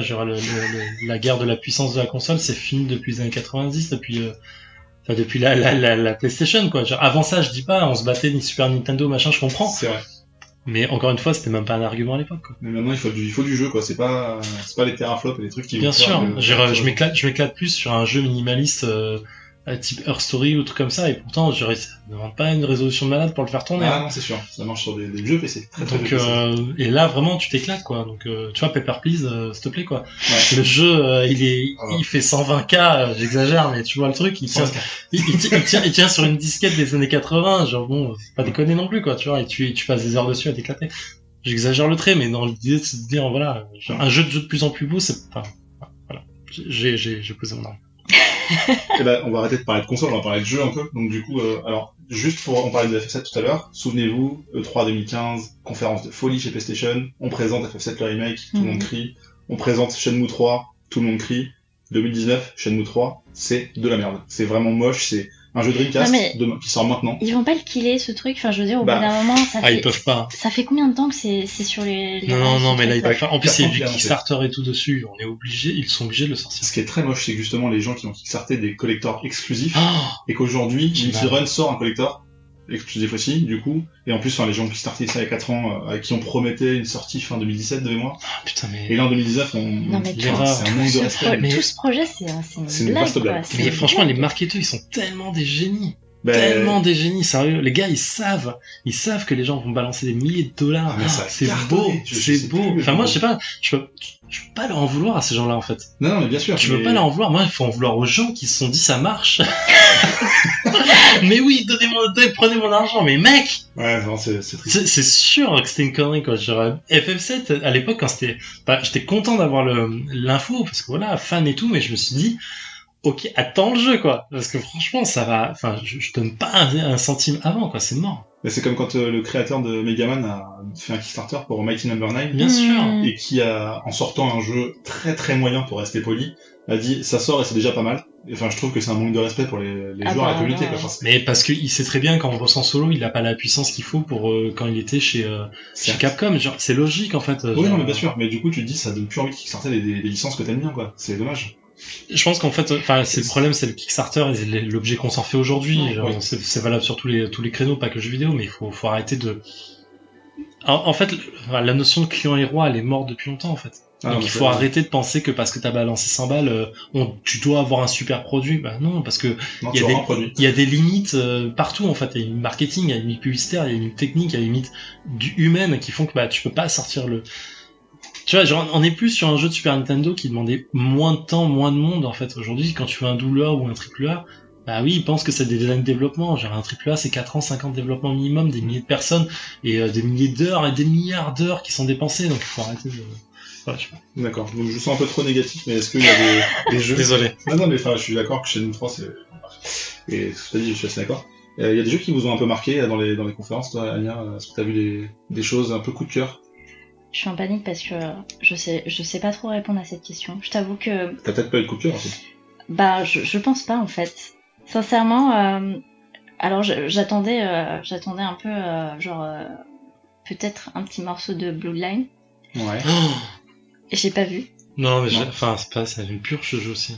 Ne dis pas ça. Non, mais vraiment, parce que je l'attends aussi, en fait, bien sûr. Le premier était ouf sur plein d'aspects. Mais ça va être... Franchement, regarde une vidéo et fais-toi mal, hein. C'est Shenmue 3 en like, hein. Voilà, il commence, ça y est. Ça va être une purge, Et c'est dommage, parce que il y avait vraiment une ambiance dans le jeu. Pardon, désolé, j'ai cassé le gros. Ouais, bah voilà. Non, sinon, Cyberpunk, pas de surprise. C'est sympa de voir Keanu Reeves, ok, bah voilà, génial. Attends, on va garder un tout petit peu de côté positif au podcast. Non mais oui, tu veux peut-être intervenir après. Non mais ce sera un bon jeu, ce sera pas un jeu exceptionnel, mais ce sera un bon jeu. Enfin, j'ose espérer puisque ça fait combien de temps qu'ils sont en prod, je sais pas, ça fait un bail, je crois, ils annoncé. Franchement, c'était long quoi, depuis la fin de The Witcher 3 quoi. Ouais, non mais j'y crois à mort, c'est des projets que je crois vraiment à mort. En fait, en termes de narration, ça va être... Ouais, et puis je connais plus ou moins l'univers, donc je sais à quoi je m'attends et je sais ce qu'on va y trouver, tu vois. Peut-être que j'aurai pas de surprise. Et au mieux j'aurai des surprises et ce serait incroyable. Mais en tout cas je pense que voilà, ça fait partie des valeurs sûres. Plus qu'un FF7. Tu as senti Elle nous l'a mis direct dans le foie là. C'est encore, vas-y continue. Mais non, bizarrement, j'ai vu des trucs qui m'ont happé. Alors putain, c'est trop la loose parce que j'ai aucun nom à te donner, mais je crois que c'était à la conf PC Devolver. Ouais, vas-y. J'en ai un dans la liste là. Bah voilà. Ça ressemble à quoi? Décris-le peut-être que j'ai le nom. Un shooter, enfin on n'avait pas de gameplay du tout. Ah non. Pas de gameplay du tout. Un truc à la Ghostbuster un peu là ou c'est non, c'est peut-être pas Devolver justement. Alors c'est pas ça du tout. Ok. Mais c'est pas ce que j'avais sur la liste. Out, je sais plus quoi. Non. C'est pas Bethesda merde, j'ai pas noté ce nom. Si, c'est Bethesda. À Tokyo là À Tokyo? Non, c'est pas ça. Avec Tokyo dedans. Putain, je me sens con. Je vais retrouver le nom. Mais... C'est pas grave. Bref, voilà, il y a eu 2-3 titres qui m'ont quand même catché. Mais oui, c'est loin d'être un E3 incroyable. Après, moi, j'en attendais franchement rien de cette E3 là parce qu'on savait que voilà, du fait de l'absence de PlayStation et de Nintendo, on savait que c'était une année vide parce que voilà, ça fait bien longtemps que l'E3 n'est plus timé par le fiscal year des éditeurs. Mais voilà, c'est pas grave. Enfin, je pense que l'année prochaine on aura un meilleur show et enfin non mais Zef, si vous voyez je peux pas vous décrire la tête de Zef, mais juste depuis tout à l'heure il est complètement blasé. Mais tes œillères me regardent pas. Mais non. Mais voilà, je pense que déjà l'an prochain ça ira un petit peu mieux. Je pense que parce qu'il y aura déjà 2-3 titres en plus. C'est pareil, je pense que les éditeurs ont gardé 2-3 pépites sous la main parce que c'était pas l'année où il fallait annoncer du gros. Voilà, oui, bien sûr, le 3 ça a changé depuis de toute façon qu'ils vendent des billets à $300 à un public pour pouvoir entrer dans le salon. Ah oui, en plus ouais, c'est plus fermé, c'est ouvert public quoi. Depuis 2 ans, je crois. Ouais, 2016, il me semble que c'était ouais, c'est ça. Et d'ailleurs cette année, la formule c'était ouvert le matin à la presse et l'après-midi à tout le monde. Pour info, donc il y a quand même pour tout avec le public en plus. Lui, ne pouvait pas accéder le matin. Ouais, c'est pas idiot. C'est quand même intéressant si tu veux travailler le matin, tes rendez-vous, t'es plus calme pour te déplacer et tout. Bah ouais, non mais en fait je voyais pas comment ça pouvait marcher parce que quand tu regardes les plus petits salons genre la Gamescom ou la Paris Games Week où t'as une journée dédiée à la presse et puis après le reste du temps c'est ouvert, juste les journalistes pour faire leur taf, c'est l'enfer quoi. C'est compliqué.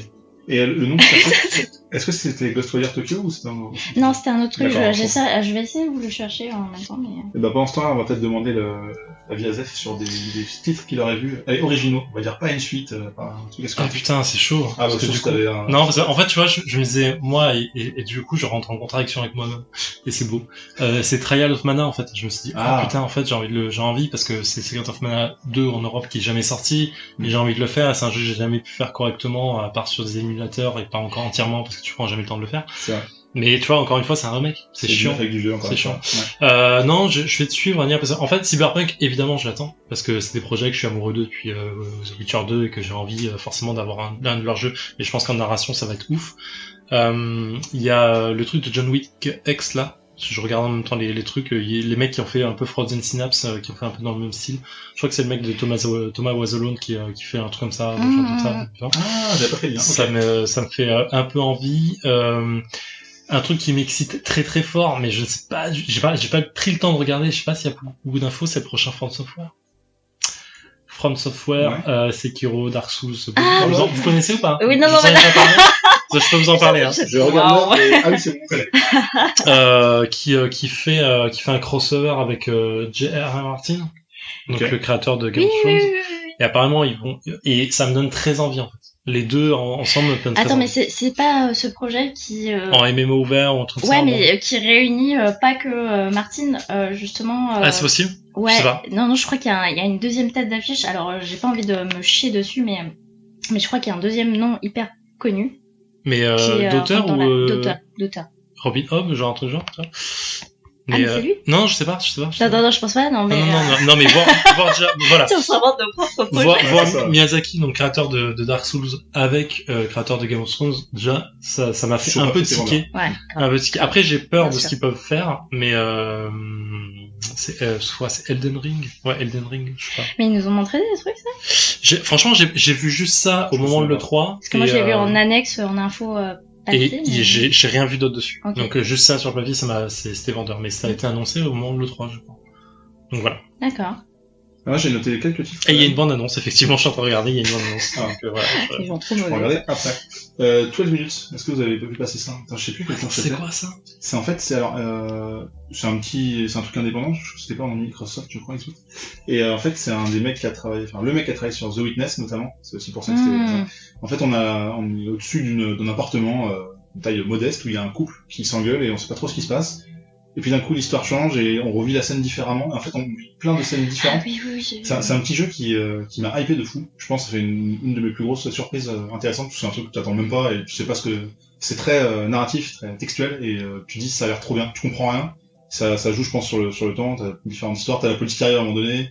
Il se fait arrêter. Enfin, je sais trop ce qui se passe, mais bref. En fait, c'est ça tellement vend fou. du rêve. Et ouais, il faut que tu regardes cette vidéo, absolument. Un autre aussi que j'ai beaucoup apprécié, c'est, alors je le dis à la française, c'est Carrion, ou Carrion, qui était chez Devolver, où là c'est en pixel art, en 2D, c'est un Metroidvania, et en fait on incarne une espèce de gros monstre tentaculaire qui va tuer des humains, et ça, enfin c'est dans une ambiance assez dark, assez glauque, Ouais. et ça m'a l'air sympa, donc j'aime beaucoup les Metroidvania, donc c'est pour ça que ça m'attire notamment. Et le prochain truc de Marvel non officiel, là, tu l'as... Tu parles de la c'est un Square troll. Enix, d'accord. Et un autre jeu qui m'a plu, pour le coup, non, le dernier c'était Deathloop. Oui, mais en fait, alors je pensais à ça, Ah, et je pensais à, corrige-moi si je me trompe, Fall Guys Ultimate Knockout? je te corrige pas parce que je me souviens plus. Non, C'est alors peut-être pas Oh, du les tout. mecs. Alors non, mais pas du Chacun tout. ses coups de cœur. Hein. Non, pas du tout. C'est pas ça. C'est un autre truc qui s'appelle. Ah, désolé, j'ai absolument pas préparé. Et ben maintenant je parle de dessus. Deathloop justement. Donc Ouais, vas-y. c'est des petits Français qui l'ont fait, ceux Oui. qui sont ils sont auteurs de Dishonored, donc qui sont très très bons. Voilà. Ah, Classe oui, studio, j'en avais parlé, lyonnais, avec leur bel accent Frenchy sur la conf. Et donc en fait on joue sur le temps aussi où il y a deux héros, une fille et un garçon, qui n'ont pas du tout la même façon de penser, de jouer, et qui enfin je pense que je voudrais regarder le trailer, c'est plus intéressant, je le mettrai, il est déjà dans la description d'ailleurs, du podcast.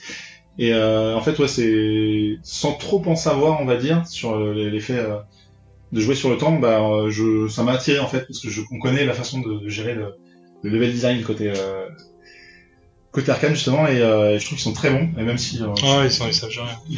ça a malheureusement pas eu le succès que ça méritait, Dishonored, mais je sais pas, j'étais hypé par cette première vidéo, même si on comprend pas trop. T'avais vu la vidéo du premier Dishonored où le mec te montre comment ça devait se jouer et finalement personne n'a joué comme ça?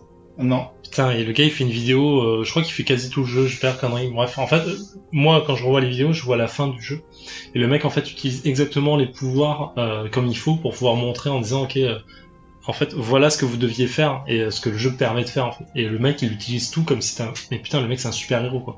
Il se déplace, il froze le temps, il se déplace du mec, il déplace le gars, il lance un couteau, il le rattrape après, il le plante dans le gars, machin et tout. T'as plein de trucs comme ça et tu fais oh mais c'est ouf. Mais Et en attends, fait, mais c'est moi je exactement veux jouer ce truc-là. comme ça quoi. Et en fait, c'est comme ça qu'il faudrait jouer. Et en fait, les mecs, apparemment, les devs s'est dit, c'est comme ça qu'il faudrait qu'on puisse jouer dans le Ouais, jeu. mais quand Mais tu la vois sur le maniabilité, papier, ouais. quand tu vois sur le papier, c'est pas évident de caser tout ça. C'est exactement ça. En fait, c'est un peu comme Mirror's Edge. Oui, vois, d'accord. oui, C'est que clairement. quand tu contrôlais vraiment le jeu, tu faisais vraiment des trucs de ouf. Clairement. Mais le jeu était tellement dur à contrôler que bah t'arriverais jamais à ce niveau. Bah si tu retrouves la vidéo, elle est déjà dans le podcast. Donc, en Bah gros, j'essaie de la retrouver. Ouais, on va essayer de trouver ça. Super. Et Étoile du Minute, ça a l'air super intéressant. J'ai juste peur parce que la dernière fois que j'ai vu un jeu où on te promettait un truc du genre, je crois que c'est 5 minutes before the end of the world ou un truc comme ça, où tu Ouais. jouais à un jeu, c'est un RPG, où tu jouais sans cesse les 5 dernières minutes du jeu et tu apprenais des capacités au fur et à mesure. Genre t'es devant le boss et c'est 5 minutes qui doivent durer en fait. C'était un truc en pixel art. Ouais, c'est un truc genre, et en fait le jeu était très mauvais. Mais le principe était vraiment cool, mais le jeu était mauvais derrière. C'est pas Half Minute Hero, un truc comme ça. Non. Parce que moi je me rappelle d'un jeu où tu joues vraiment 30 secondes en mode ultra accéléré, punchy de ouf, et genre tu vas dans un village, tu attrapes l'épée, hop tu meurs. Après tu revenais avec l'épée et du coup tu vas direct au truc d'après. Ah non, c'est pas ça. D'accord, Enfin, oui, là c'est un RPG je crois. Ok. Mais, Il y a beaucoup de jeux comme ça qui Ouais, jouent ouais. sur le temps. mais l'idée est cool, l'idée est cool. Ouais, je pense que, enfin je trouve que c'était assez fort, assez intense en termes d'émotion, et je pense que ça peut être un truc sympa. Est-ce que t'as Ah. retrouvé la entre temps? Non, j'ai pas retrouvé, mais si ça me revient pas en tête, c'est que ça m'a pas marqué tant que ça. Voilà. Donc on va passer à autre Avengers, chose. donc tu cherchais non? Non, Toujours Animal Crossing. pas. Ah, 2020. D'accord. Ouais, faut que je teste un jeu. Oh la vache. Et il y a C'est pas un, mal, mais bon. comment ça s'appelle, un Sniper Elite en VR qui va sortir apparemment. Ah, Et ça, Ah, ça me ça, fait ça vraiment peut très être fort cool, envie, ouais. ok. Parce que moi qui adore ces jeux. J'ai même pas vu passer. Ouais, c'est vrai qu'on avait joué ensemble. Je t'attends toujours pour la fin. Ah, d'accord. Bah, chapitre 2, on est là. Enfin, J'ai roxé le jeu en mode extrême et lui il est toujours au et nous, en mode normal à 2, c'était sympa. Oh là là. Je crois qu'on a fait un bon tour de Ouais, largement. 3, de ce qu'on en pensait, donc on va passer à nos coups de cœur et défis respectifs.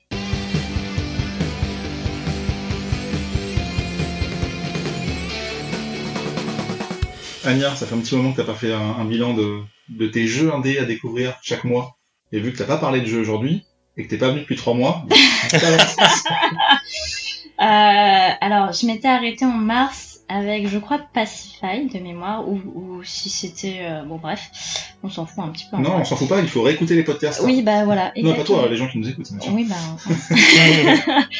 bah... mais en juin, je peux vous dire que je crois que j'ai testé un truc qui s'appelle Mary's Room de mémoire, qui est un jeu gratuit sur Steam. Walking Simulator, ça dure 1 heure ou 2, si vraiment tu veux tout challenger. Mais voilà, c'était mignon, ça m'a pas des masses plu. Et alors j'ai fait 2 démos, est-ce que ça compte? Allez. J'ai fait donc le prologue de Blackbone. C'est possible, ça me dit. Blackbone, c'est un truc bien.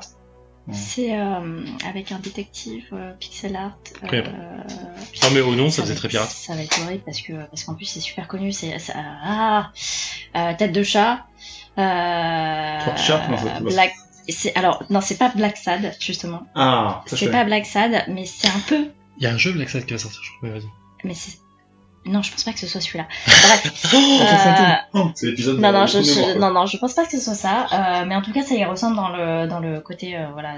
Mais c'est ça, hein. Ah, Black Sad, je vois très bien. Okay, Black Sad, il y a un jeu vidéo Black Sad qui est en. Oui, chez Microids. Ouais, mais je suis pas sûre que ce soit le jeu dont j'essaye de vous parler depuis tout à l'heure. Je crois que le titre sera trop de mémoire, l'épisode. Voilà, exactement. C'est déjà noté. Et j'ai fait. Alors, je vous avais parlé dans un autre podcast d'un jeu de chez Kill Mondays sur une petite fille suicidaire. Et ben là, on a un 2e titre qui est en préparation. J'ai vraiment un problème ce soir, je suis désolée. Hein. Un titre qui a un nom mais qu'on ne sait pas. Et voilà. Donc tout sera résumé dans les liens que on mettra dans un podcast. Donc je note XXXX. Redemander après. C'est horrible, je m'en excuse d'avance, c'est tellement la horrible. Chaleur. Voilà, exactement, je vais mettre ça sur le coup de la chaleur. Voilà. Mais en tout cas, voilà, j'ai fait 2 démos de jeux indés pour le coup, donc j'ai respecté mon contrat et qui était quand même très bien. Et je pense que je vous en reparlerai une fois que je les aurai testés, parce que je pense que ça sort d'ici. Alors ouais, ce sera pas tout de suite, mais ce sera fin de l'année. Et voilà. Et donc voilà. Bah, pour c'est bien. Je suis dans les rails. Ce qui n'est pas le cas de tout le monde, mais à toi Zef, qui au contraire toi t'es très bon sur ton défi. Ouais, j'ai avancé encore. Tu devais pas faire autre chose d'ailleurs. Ouais, en fait je m'étais dit que je trouverais sûrement un autre défi parce que du coup voilà, mais j'ai pas eu le temps de chercher. Parce que j'ai trop de projets, mais c'est moi d'avant, donc c'est pas ouais. Et du coup, ouais, j'ai avancé. J'ai avancé dans mon enquête. Penny va. Alors là, j'ai pas accroché. Je l'ai laissé dans l'enveloppe. Ouais, j'ai laissé dans l'enveloppe, mais Penny va bien. Elle est toujours en tôle. Que dire sur elle? Non, par contre, je me suis tapé une petite phase de délire sur le jeu. Alors, explication de texte. En fait, dans l'enveloppe 2, on reçoit pas mal d'objets. Et on reçoit un relevé bancaire, hein, donc type un peu américain, qui est un peu compliqué à lire si on connaît pas la façon dont les relevés comptes américains sont faits, donc voilà. Donc je galère un peu à le comprendre. Il se trouve que c'est un saving account, donc un compte d'épargne pour le fils qui est mort, hein, je vous renvoie à l'épisode d'avant si vous n'avez pas écouté l'histoire, qui est détenu par le père et par la sœur du père. D'accord. Et donc en fait, je regarde les savings de compte et je vois donc il y a plusieurs années avec les dépôts, les retraits, donc je trouve ça bizarre qu'il y ait des retraits dessus déjà, bon, en soi c'est pas très grave. Et en fait sur un des mois, je vois qu'il y a une erreur. Je vois qu'il y a une erreur de compte en fait. Quand tu fais la somme des calculs et que tu regardes par rapport à l'année d'avant, il y a un problème. Et surtout après, parce que ça attend 31/12 et l'année d'après, il y a encore un problème parce que tu retrouves en fait la somme qui a disparu. Et donc je me dis putain, il y a un bug de jeu en fait. C'est bizarre. Donc je prends une photo du truc et je l'envoie au SAV. Alors c'est pas vraiment le SAV parce que c'est une nana que j'avais déjà eu en contact pour les épisodes d'avant. Et donc je l'envoie en disant hey, salut Gracie, comment ça va, machin et tout. Je dis écoute voilà, je suis sur la saison temps, l'épisode temps, et je crois qu'il y a une erreur sur un des documents de jeu. Est-ce que tu peux me confirmer ça ou est-ce que ça fait partie du jeu? Donc je lui décris le truc, je lui envoie la photo. Elle me renvoie, donc c'est genre le samedi soir, hein. Donc aux États-Unis c'est encore le week-end. Le lundi soir, je reçois une réponse. Donc tu vois, les gars ultra réactifs et ça c'est bien. Et elle me répond en disant, putain, Zef, Beau gosse. Elle m'appelle non, c'est pas vrai, elle m'appelle pas Zef. Je kifferais, mais c'est pas le cas. Déjà, elle m'appelle Zéphiriel, elle a arrêté d'utiliser mon nom, prénom classique, parce que je suis une Zéphiriel. Elle fait, bonjour Zéphiriel. Elle dit, bah écoute, je suis ultra surpris, et notre Game Master aussi, que t'aies vu ce détail, en fait. Que c'est un niveau de détail impressionnant par rapport au jeu. Elle dit bravo et tout, donc je pense qu'elle dit un peu ça à tous les clients pour faire genre, mais bon, voilà, je suis un peu fier de moi. Pas forcément. Je sais pas, je me suis dit, ok, elle veut dire ça à tout le monde, genre, c'est commercial, quoi. Et donc elle me dit, écoute, moi je l'avais pas vu en tout cas, donc écoute, je vois que le Game Master, je reviens vers toi. Donc là je réponds, bah écoutez, merci, ça me fait plaisir, machin, j'adore le jeu, je suis un petit fanboy. Je vous aime, bisous. Envoie-moi des t-shirts parce que ça coûte cher. Et donc du coup, je reçois une réponse 4 jours après, elle me dit, bah écoute, le Game Master est vraiment surpris aussi que t'aies vu ça. Et effectivement, ça fait partie du jeu. Il y a une erreur ici, mais ça fait partie du jeu, c'est pas un bug de fond et tout. Et elle me dit, écoute, voilà, amuse-toi bien pour le reste et tout, j'imagine que ça soulève d'autres questions. Et là, je me rappelle, il était 2h20 du mat. Je reçois la réponse à 2h du mat, donc je regarde, je dis, ok, je regarderai demain. Je me couche. Et franchement, je tourne dans mon lit, je fais, putain, c'est bizarre quand même qu'il y ait cette erreur dans le jeu. Ah, c'est bizarre quand même, parce qu'il manque $2496,86. C'est bizarre comme. 2h20, je me relève, je fais, attends, faut que je vérifie. Donc je me suis relevé, j'ai rouvert le jeu, j'ai sorti toutes les enveloppes, tous les trucs, et je commençais à relire le jeu. Ah putain, ça en fait c'est ça. Ah mais putain, j'avais pas vu ce débit-là, il y a ça aussi. Ah putain, mais là, il y a un paiement directement sur... Putain, c'est bizarre comme truc. Putain, mais là, on a acheté des bijoux. Prends, des bijoux. Et puis qui a accès à ce compte? C'est bizarre ce compte quand même. Donc je commençais à me poser plein de questions, et à 2h20 et quelques... Enfin, tard, du coup, je fais 20 minutes plus tard, je renvoie un mail à Gracie en disant, c'est vrai que ça soulève pas mal de questions ton truc là, ça, et donc je commence à lui faire un listing de questions en disant, ok, vache, parce que je pense à des questions rhétoriques, parce que j'attendais pas à ce qu'elle me réponde en fait, mais elle m'a répondu. Ah la vache. Et elle me répond, elle fait, écoute, le dis pas à mes boss, mais j'ai pas fait cette histoire, mais du coup, je pourrais pas te répondre, mais sache que le forum existe, donc elle reprend, c'est sur le côté commercial, c'est pas cool, et je lui ai répondu en disant, non, mais c'était rhétorique, mais merci en tout cas pour ta réponse. Donc voilà, c'était ma petite histoire de Hunt a Killer, voilà. C'est cool ce genre de petites anecdotes. Merci Gracie. Merci Gracie, qui est super cool. Et j'avais dit la dernière fois, il y a un truc qui s'appelle Lettre Blanche, qui est français, qui est sorti, que j'ai testé. Et ben surtout, si vous voulez faire un truc français bien, narratif de ouf, et pas trop cher, ne faites pas ça. Parce que c'est nul, c'est à chier, désolé les gars, c'est à chier ce que j'étais en train de dire. Eh ben c'est déjà dans la description, mais non, c'est pas la parce que vu comment tu l'as prononcé, je savais que tu voulais pas traduire du bien. Sinon j'ai on revient dans le passé. On revient dans le passé. Donc alors c'était pas Blackbone mais c'était Backbone et donc ça n'a rien à voir avec Black Sad, mais ça reprend des animaux humains. Et franchement c'est trop beau. Donc allez-y, c'est Eggnut. Ça sort de chez Vancouver, c'est sur la page Steam. Pour l'instant, ils n'ont pas sorti. C'est vraiment typé Black Sad. Oui, c'est grave typé. Mais c'est pour ça que je vous ai dit ça. Et donc, l'autre titre dont je voulais vous parler, et dont je suis hyper fan en vrai, même si j'avais pas le nom en tête, c'est Little Miss Fortune, donc Kill Monday, qui est en fait un autre type de jeu dans le même genre que ce dont je vous avais parlé, un peu glauque, dans un univers un peu glauque, avec toujours une petite fille en protagoniste, et ça va être trop cool. Ça va être trop cool. Enfin voilà, si vous connaissez pas les titres, allez-y par curiosité. C'est 2 univers graphiques différents, donc 2 studios différents, et franchement ça vaut le coup d'œil. C'est sur GOG ou pas? C'est forcément sur GOG. Ok. Non, oui, je pense que c'est sur GOG. D'accord, j'achète plus sur Steam. Je donne plus d'argent à Steam, trop de DRM, c'est relou. Voilà, hein, ça sera une transition. Et puis comme d'hab, je vais être le mauvais élève de... Alors, Jeanne Couscous, t'en es où? J'ai lu un roman graphique depuis le dernier podcast. Je l'ai commencé avant-hier, je l'ai fini hier. Et c'est Hollywood John, c'était pas forcément fou en plus de Vivès et ça en vite, je crois. C'était pour lire un truc, en fait j'ai dit à ma copine, je fais mets-moi plein de trucs sur Disney sur ma tablette, je vais lire plein de bouquins avant le podcast, et puis j'en ai lu un. Je vais reprendre, et il faut absolument que je reprenne l'adoption. Ça pour le coup je l'ai retéléchargé, on en avait parlé dans un précédent podcast, et là tu me regardes avec un mépris profond, mais il faut que je le lise. Et je me rattraper, c'est sûr. Non mais je t'en donner un que j'ai en tête là, je le vois sur mon mail, je pense que c'est comme ça. Contenait un truc d'une petite sorcière, je crois que c'est américain, et c'est trop bien en fait, c'est trop mignon comme truc. Ça te parle? Ouais, ça me parle. Courtney Blackwood ou un truc comme Oui, ça. oui, clairement, ça me parle. T'as lu, tu connais? Je connais. Et ça on en a défonce dit trop bien. énormément de bien. En fait, c'est un comics, c'est un format comic book et je sais plus avec qui j'en parlais à l'époque. Je crois que c'est ma pote Alex Desfossé et elle m'a dit j'ai envie de lire ça et tout et je l'ai vu dans une librairie, je l'ai pris et le lendemain je suis allé prendre le deuxième et le surlendemain j'ai pris le troisième. Donc je te filerai ça, si tu lis ça, c'est vraiment trop bien. Mais j'ai envie de lire La Cantine de minuit pour en faire un petit rappel. Fais-le aussi. Ce qu'on a dit. Donc, voilà. Ok, mais du coup enchaînons sur nos coups de cœur. Alors j'avais pas de coup de cœur avant d'arriver ici. J'ai pris le métro, j'avais toujours pas de coup de cœur. Je sors du métro, je fais mais putain, ça fait 1 mois que j'ai ce coup de cœur et je le sais même pas. Et là, je pense que vous vous doutez absolument pas de ce que je vais dire, parce que je vais parler de l'équipe de France de foot féminine.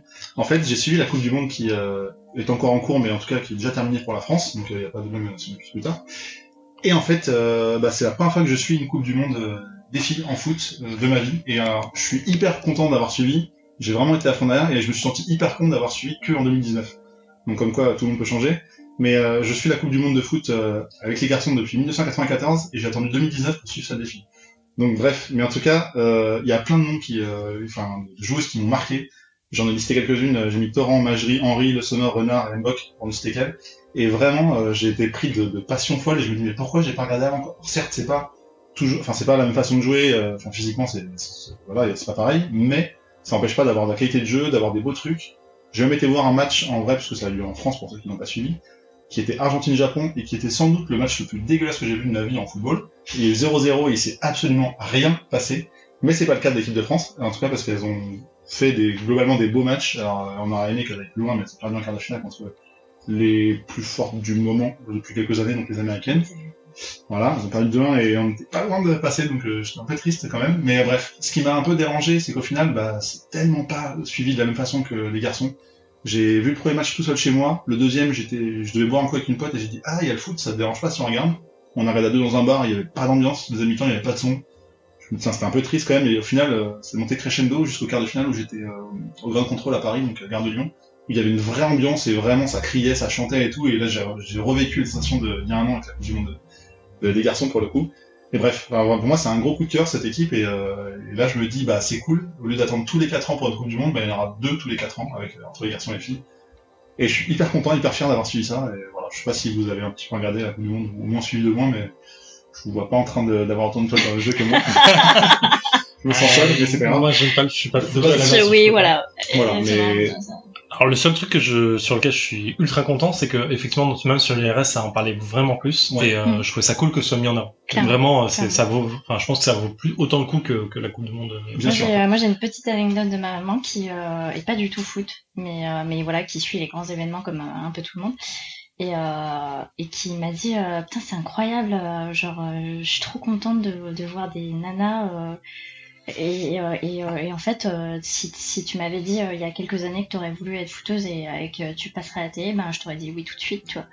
Et c'est con parce que c'est un peu ça part d'une base assez sexiste, et puis ma mère est très tradition, voilà, très voilà, les hommes, la place des hommes, enfin bref. Mais au-delà de ça, je pense qu'elle a eu un vrai déclic avec voilà tout ce que la Coupe du Monde féminine a apporté, et je trouve que c'est très bien, et je pense que les gens commencent à vraiment se rendre compte de l'ampleur des choses, et voilà, et de la place de la femme dans ce genre de sport. Après, l'effet a forcément été accentué par le fait que ça a eu en France cette année, et donc du coup on l'a plus suivi, c'était vraiment autour de nous, tout ça, il y avait pas de match. C'est un départ, les stades n'étaient pas encore forcément remplis, mais il y a quand même toutes les joueuses ont commenté en disant désolé, on n'a pas été aussi loin qu'on aurait voulu, et les garçons, champions du monde, sont intervenus en disant on n'avait pas gagné la Coupe du Monde, on a gagné le cœur des Français, et c'est vrai, vraiment, je me sens hyper con d'avoir attendu 2019 pour regarder ce genre de compétition, quoi. Alors que c'est juste des filles, quoi. C'est pareil, quoi. Filles, garçons, je pourrais pas avoir... En vrai, je pense que quand t'aimes le sport et t'aimes le foot, tu regardes quoi qu'il arrive.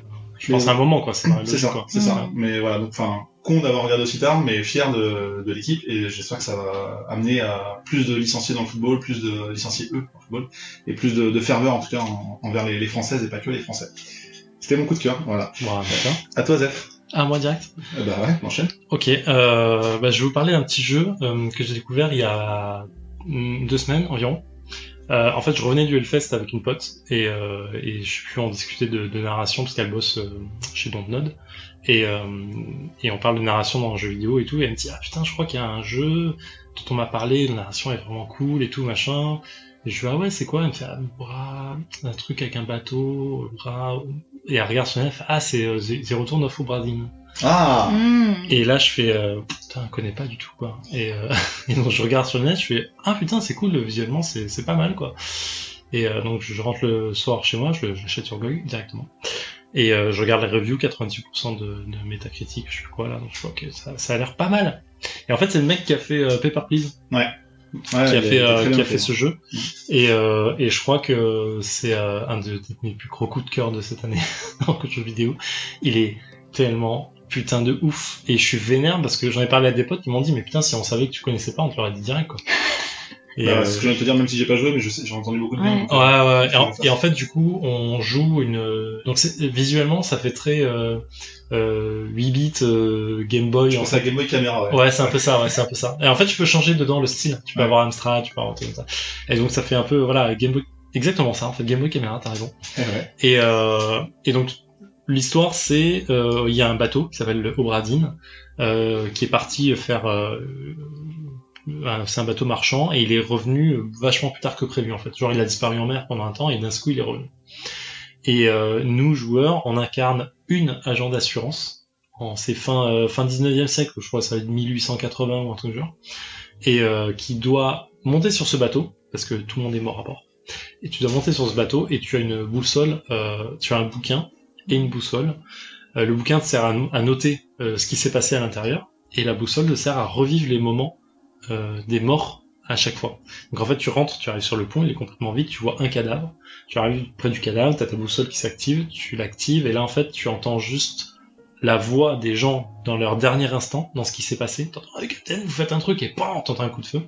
Et d'un coup la scène se montre devant toi, en fait elle est figée et en fait tu vois effectivement le capitaine qui tient un pistolet qui est en train de tirer, l'autre qui est touché par la balle et qui tombe à terre, qui est retenu par un autre mec, et en fait tu peux visiter la scène, un peu comme c'était le cas dans ce que je disais avant, et tu visites toute la scène, et en fait tu vas visiter tout ce qui se passe autour, tu vois un mec qui est en train de monter l'escalier, tu vois l'intérieur de la cabine, et ainsi de suite, ça dure un temps donné, et à la fin de ce temps donné, en fait ton bouquin s'ouvre, et tu dois noter ce que tu es en train de voir, en disant, voilà, je vois cet homme, donc tu vois la photo du mec, dans ton bouquin, t'as tout un portfolio de tous les personnages de l'équipage, il y en a beaucoup, t'as tous les portraits, t'as le comment s'appelle le listing, je sais plus comment on appelle ça, mais bon bref, tout le listing des passagers, des membres de l'équipage et tout ça. Et en fait, tu dois dire, cet homme s'appelle Tant, il a été tué par cette personne de cette façon-là. Et en fait, à chaque fois que tu vas découvrir un trio de 3 personnes et que c'est vrai, tu vas débloquer d'autres trucs dans le jeu. Et tu avances comme ça en fait. Donc hop, là la scène se termine, j'ai découvert ce mort, la porte derrière s'est ouverte, j'ai un autre mort à l'intérieur et je vais étudier ça comme ça. Et en fait tu avances petit à petit dans ce monde d'enquête, en notant à chaque fois qui est qui, machin et tout, et comment il est mort. Ah ça je sais pas, donc je le laisse en stand-by pour l'instant, je mets une marque ici pour revenir plus tard. Ah cet homme-là je l'ai vu dans 4 scènes différentes, donc c'est peut-être lui finalement. Ah il a un accent français, donc je regarde dans le listing, lui il est français, ça peut être lui. Mais en fait c'est un putain de jeu d'enquête de ouf. Et c'est trop bien. En fait, je pense que c'est assez bizarre, entre le décrire et le jouer, il y a un monde, quoi. Ah, mais, ouais, je pense que je le décris très mal par rapport à ce que c'est vraiment. C'est que, en fait, c'est difficile à décrire. Oui, clairement. T'y as joué ou pas? Non, mais j'ai vu un tout petit peu, ça a l'air chelou, trop bien. Et donc, il faut que j'y joue. Et ouais.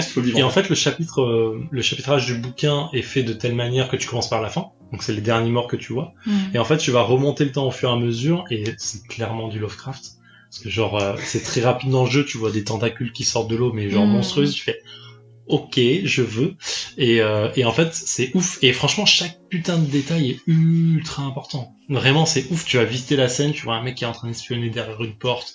La scène d'après, il est en train de courir, il a pris un couteau dans le dos, ok, quelqu'un l'a vu, donc il l'a planté, machin. Oh, putain, c'est tellement cool. Et surtout, c'est bouffetant, quoi. T'es là, tu commences à... Et franchement, tu vas pas le temps passer, tu fais, allez, un mort de plus, et lui c'est machin, et c'est trop bien, voilà. Tu as entendu parler de ça, Anya? J'en ai entendu parler, j'ai pas joué, mais oui, c'était... Oui, ça doit rentrer dans ta liste, je pense, de jeux à faire. Exactement. Mais garde la parole, d'ailleurs, pour parler de moi, je vais vous parler d'un... Vous avez entendu parler d'Electric Dreams? Peut-être, ça me rappelle. Pas du tout. Et ben, parce que ça a eu mauvaise presse globalement et que voilà et que du coup la série a été, je crois, killée première saison. Et pourtant, moi je vais vous parler d'un deuxième pilier parce qu'il y a eu Lovecraft dans la SF, mais il y a eu aussi Philippe K. Philippe K. Dick, bien sûr. Et c'est en rapport avec les moutons. Exact. Bien sûr. D'ailleurs, je vais vous le reprendre parce que c'est alors les androïdes rêvent-ils de moutons électriques et en gros c'est un des plus connus de K. Dick qui a notamment inspiré le petit Ridley Scott pour Blade Runner notamment. À peine. Donc c'est une saison 1 qui se compte en 10 épisodes. Les épisodes sont assez longs. Je crois que c'est un peu moins d'1 heure, mais pas loin. Les histoires ont été modernisées un chouïa pour pas paraître trop démodées. Et en gros, ça reprend plein de petites nouvelles de K. Dick. Donc on aime ou on n'aime pas. Voilà, c'est plein de thématiques qui sont fortes à K. Dick. Et c'est toujours voilà sur cette thématique de qu'est-ce qui est vrai entre la frontière entre la réalité et le rêve. Et c'est un peu le fil rouge qui va guider tous les épisodes de cette saison 1. Et il y a un casting de malade, mais genre vraiment un casting de malade. Et c'est pour ça que je suis hyper étonnée parce que moi j'en ai entendu hyper tardivement. Je pense que c'est mon copain et son pote qui m'en ont parlé au cours d'une discussion comme ça. Complètement anodine et en fait t'as quand même genre du Bryan Cranston de Breaking Bad, le père de Malcolm, Liam Cunningham, Game of Thrones, t'as cette nana incroyable, cette actrice Vera Farmiga qui voilà joue notamment dans Bates Motel ou Conjuring pour ceux qui connaissent et franchement j'ai pas été spécialement hypée. Mais j'ai trouvé ça incroyable qu'on n'en parle pas autant, parce que putain, Philippe K. Dick quoi. C'est pas sur Netflix, c'est sur Amazon. Non, c'est sur Amazon. Ouais, c'est ça. Ouais. Mais je pense que c'est un peu aussi dû au fait que ce soit plutôt sur Amazon que sur Netflix, que ça n'a pas beaucoup Est-ce que ça n'a pas été occulté aussi par American Gods 2 ou comme ça ou oui, clairement, je pense que c'est possible. Et puis c'est pareil, Amazon avait déjà racheté un truc de chez K. Dick avec The High Castle. Donc voilà, et qui marche beaucoup mieux que n'a marché la saison de Trey Grimes. Mais ouais, il y a quand même 2-3 trucs, outre le casting incroyable, je trouve qu'il y a quand même 2-3 trucs qui sont vraiment pas mal dans cette série, et je suis franchement étonnée de pas en avoir entendu parler plus tôt. Et alors j'ai été tellement curieuse que j'ai poussé le vice, et je suis encore partie choper des commentaires de la presse et tout ça.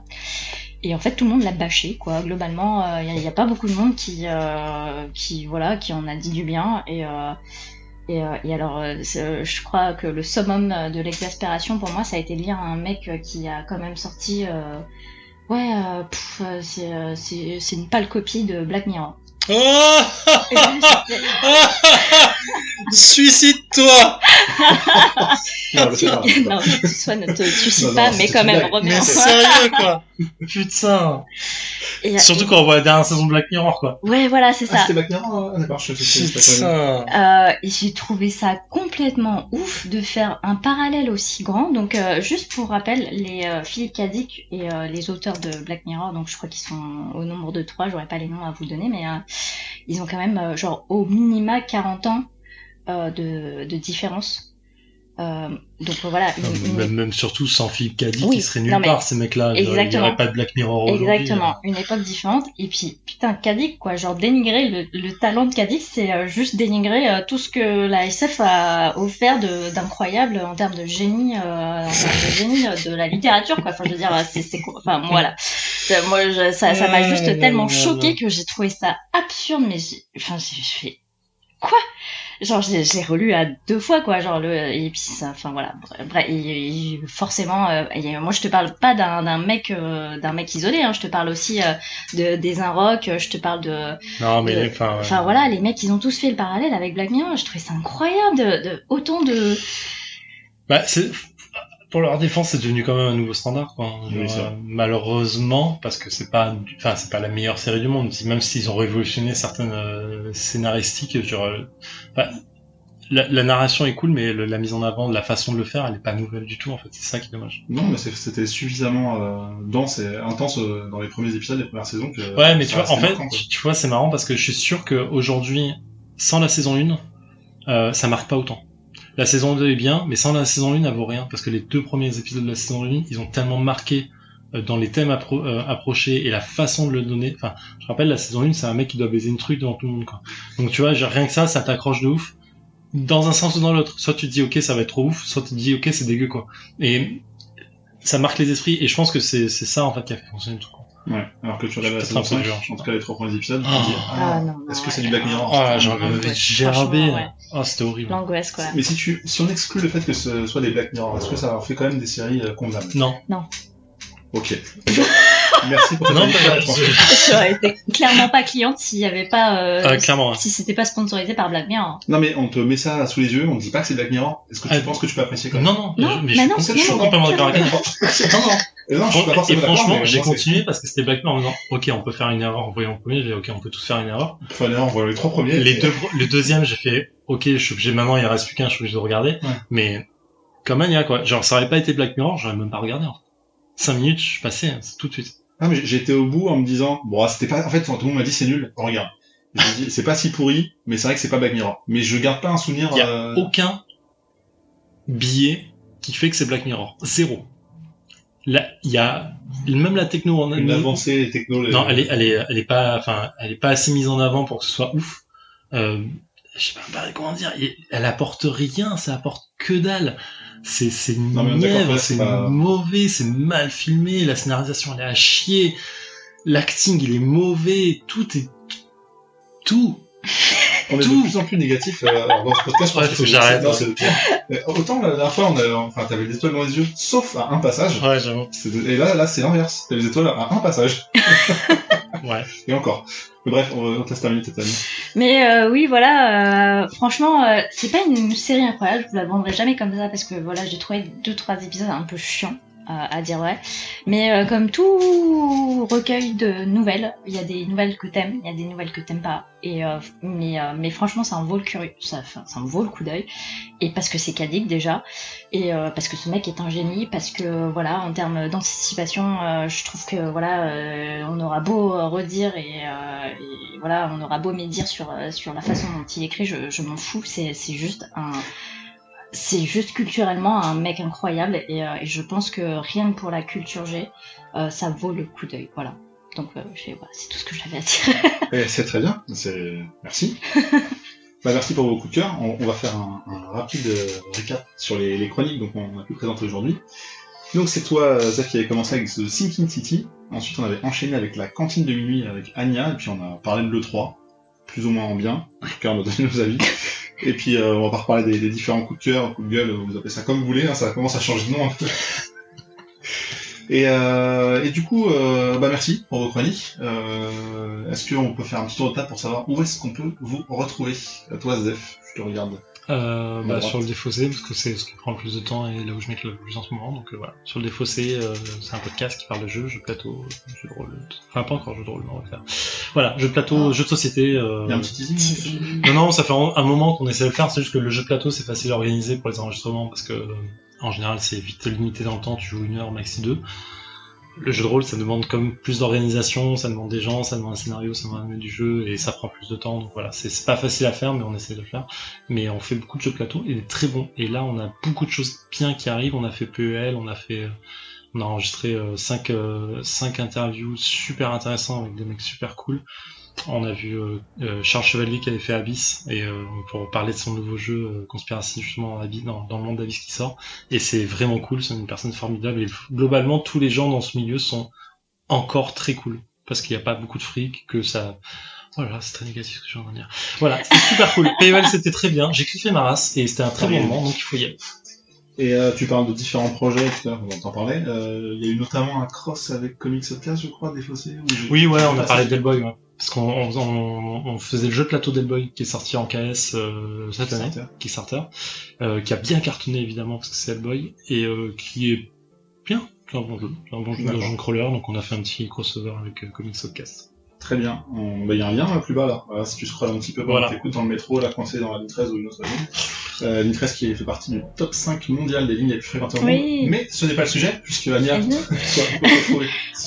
Toujours sur Twitter, de façon un peu régulière ou pas. Ania Gaming, et puis sur mon blog, sur que j'ai toujours pas actualisé depuis perpète. Mais voilà, ça me fait des vues et c'est super cool. Ania-gaming.com.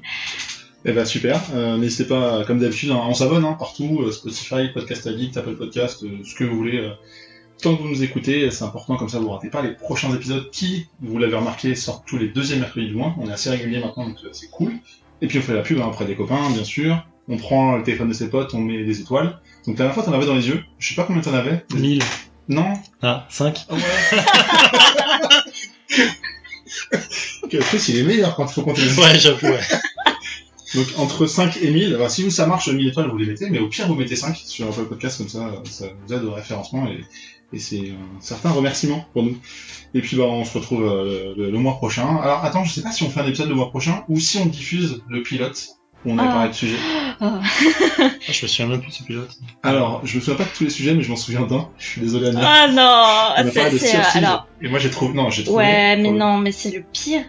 Enfin, je veux dire. Je sais pas, ça fait un peu le best-of. Alors, pour rappel, le Contrecast, c'est un peu c'est la première fois que je fais du podcast. Et typiquement, cet épisode, c'était tous les défauts de quelqu'un qui démarre du podcast. Donc c'était long, c'était pas si long que ça. Laisse-la finir et après je vais la contredire. C'était long, il y avait toutes les relativement 2 secondes. Et encore, je suis gentille. Et puis forcément t'as envie de préparer ton sujet, donc t'as la tête plongée dans tes notes, et ouais, il y a plein de moments où ça ramait, enfin j'ai trouvé ça ignoble.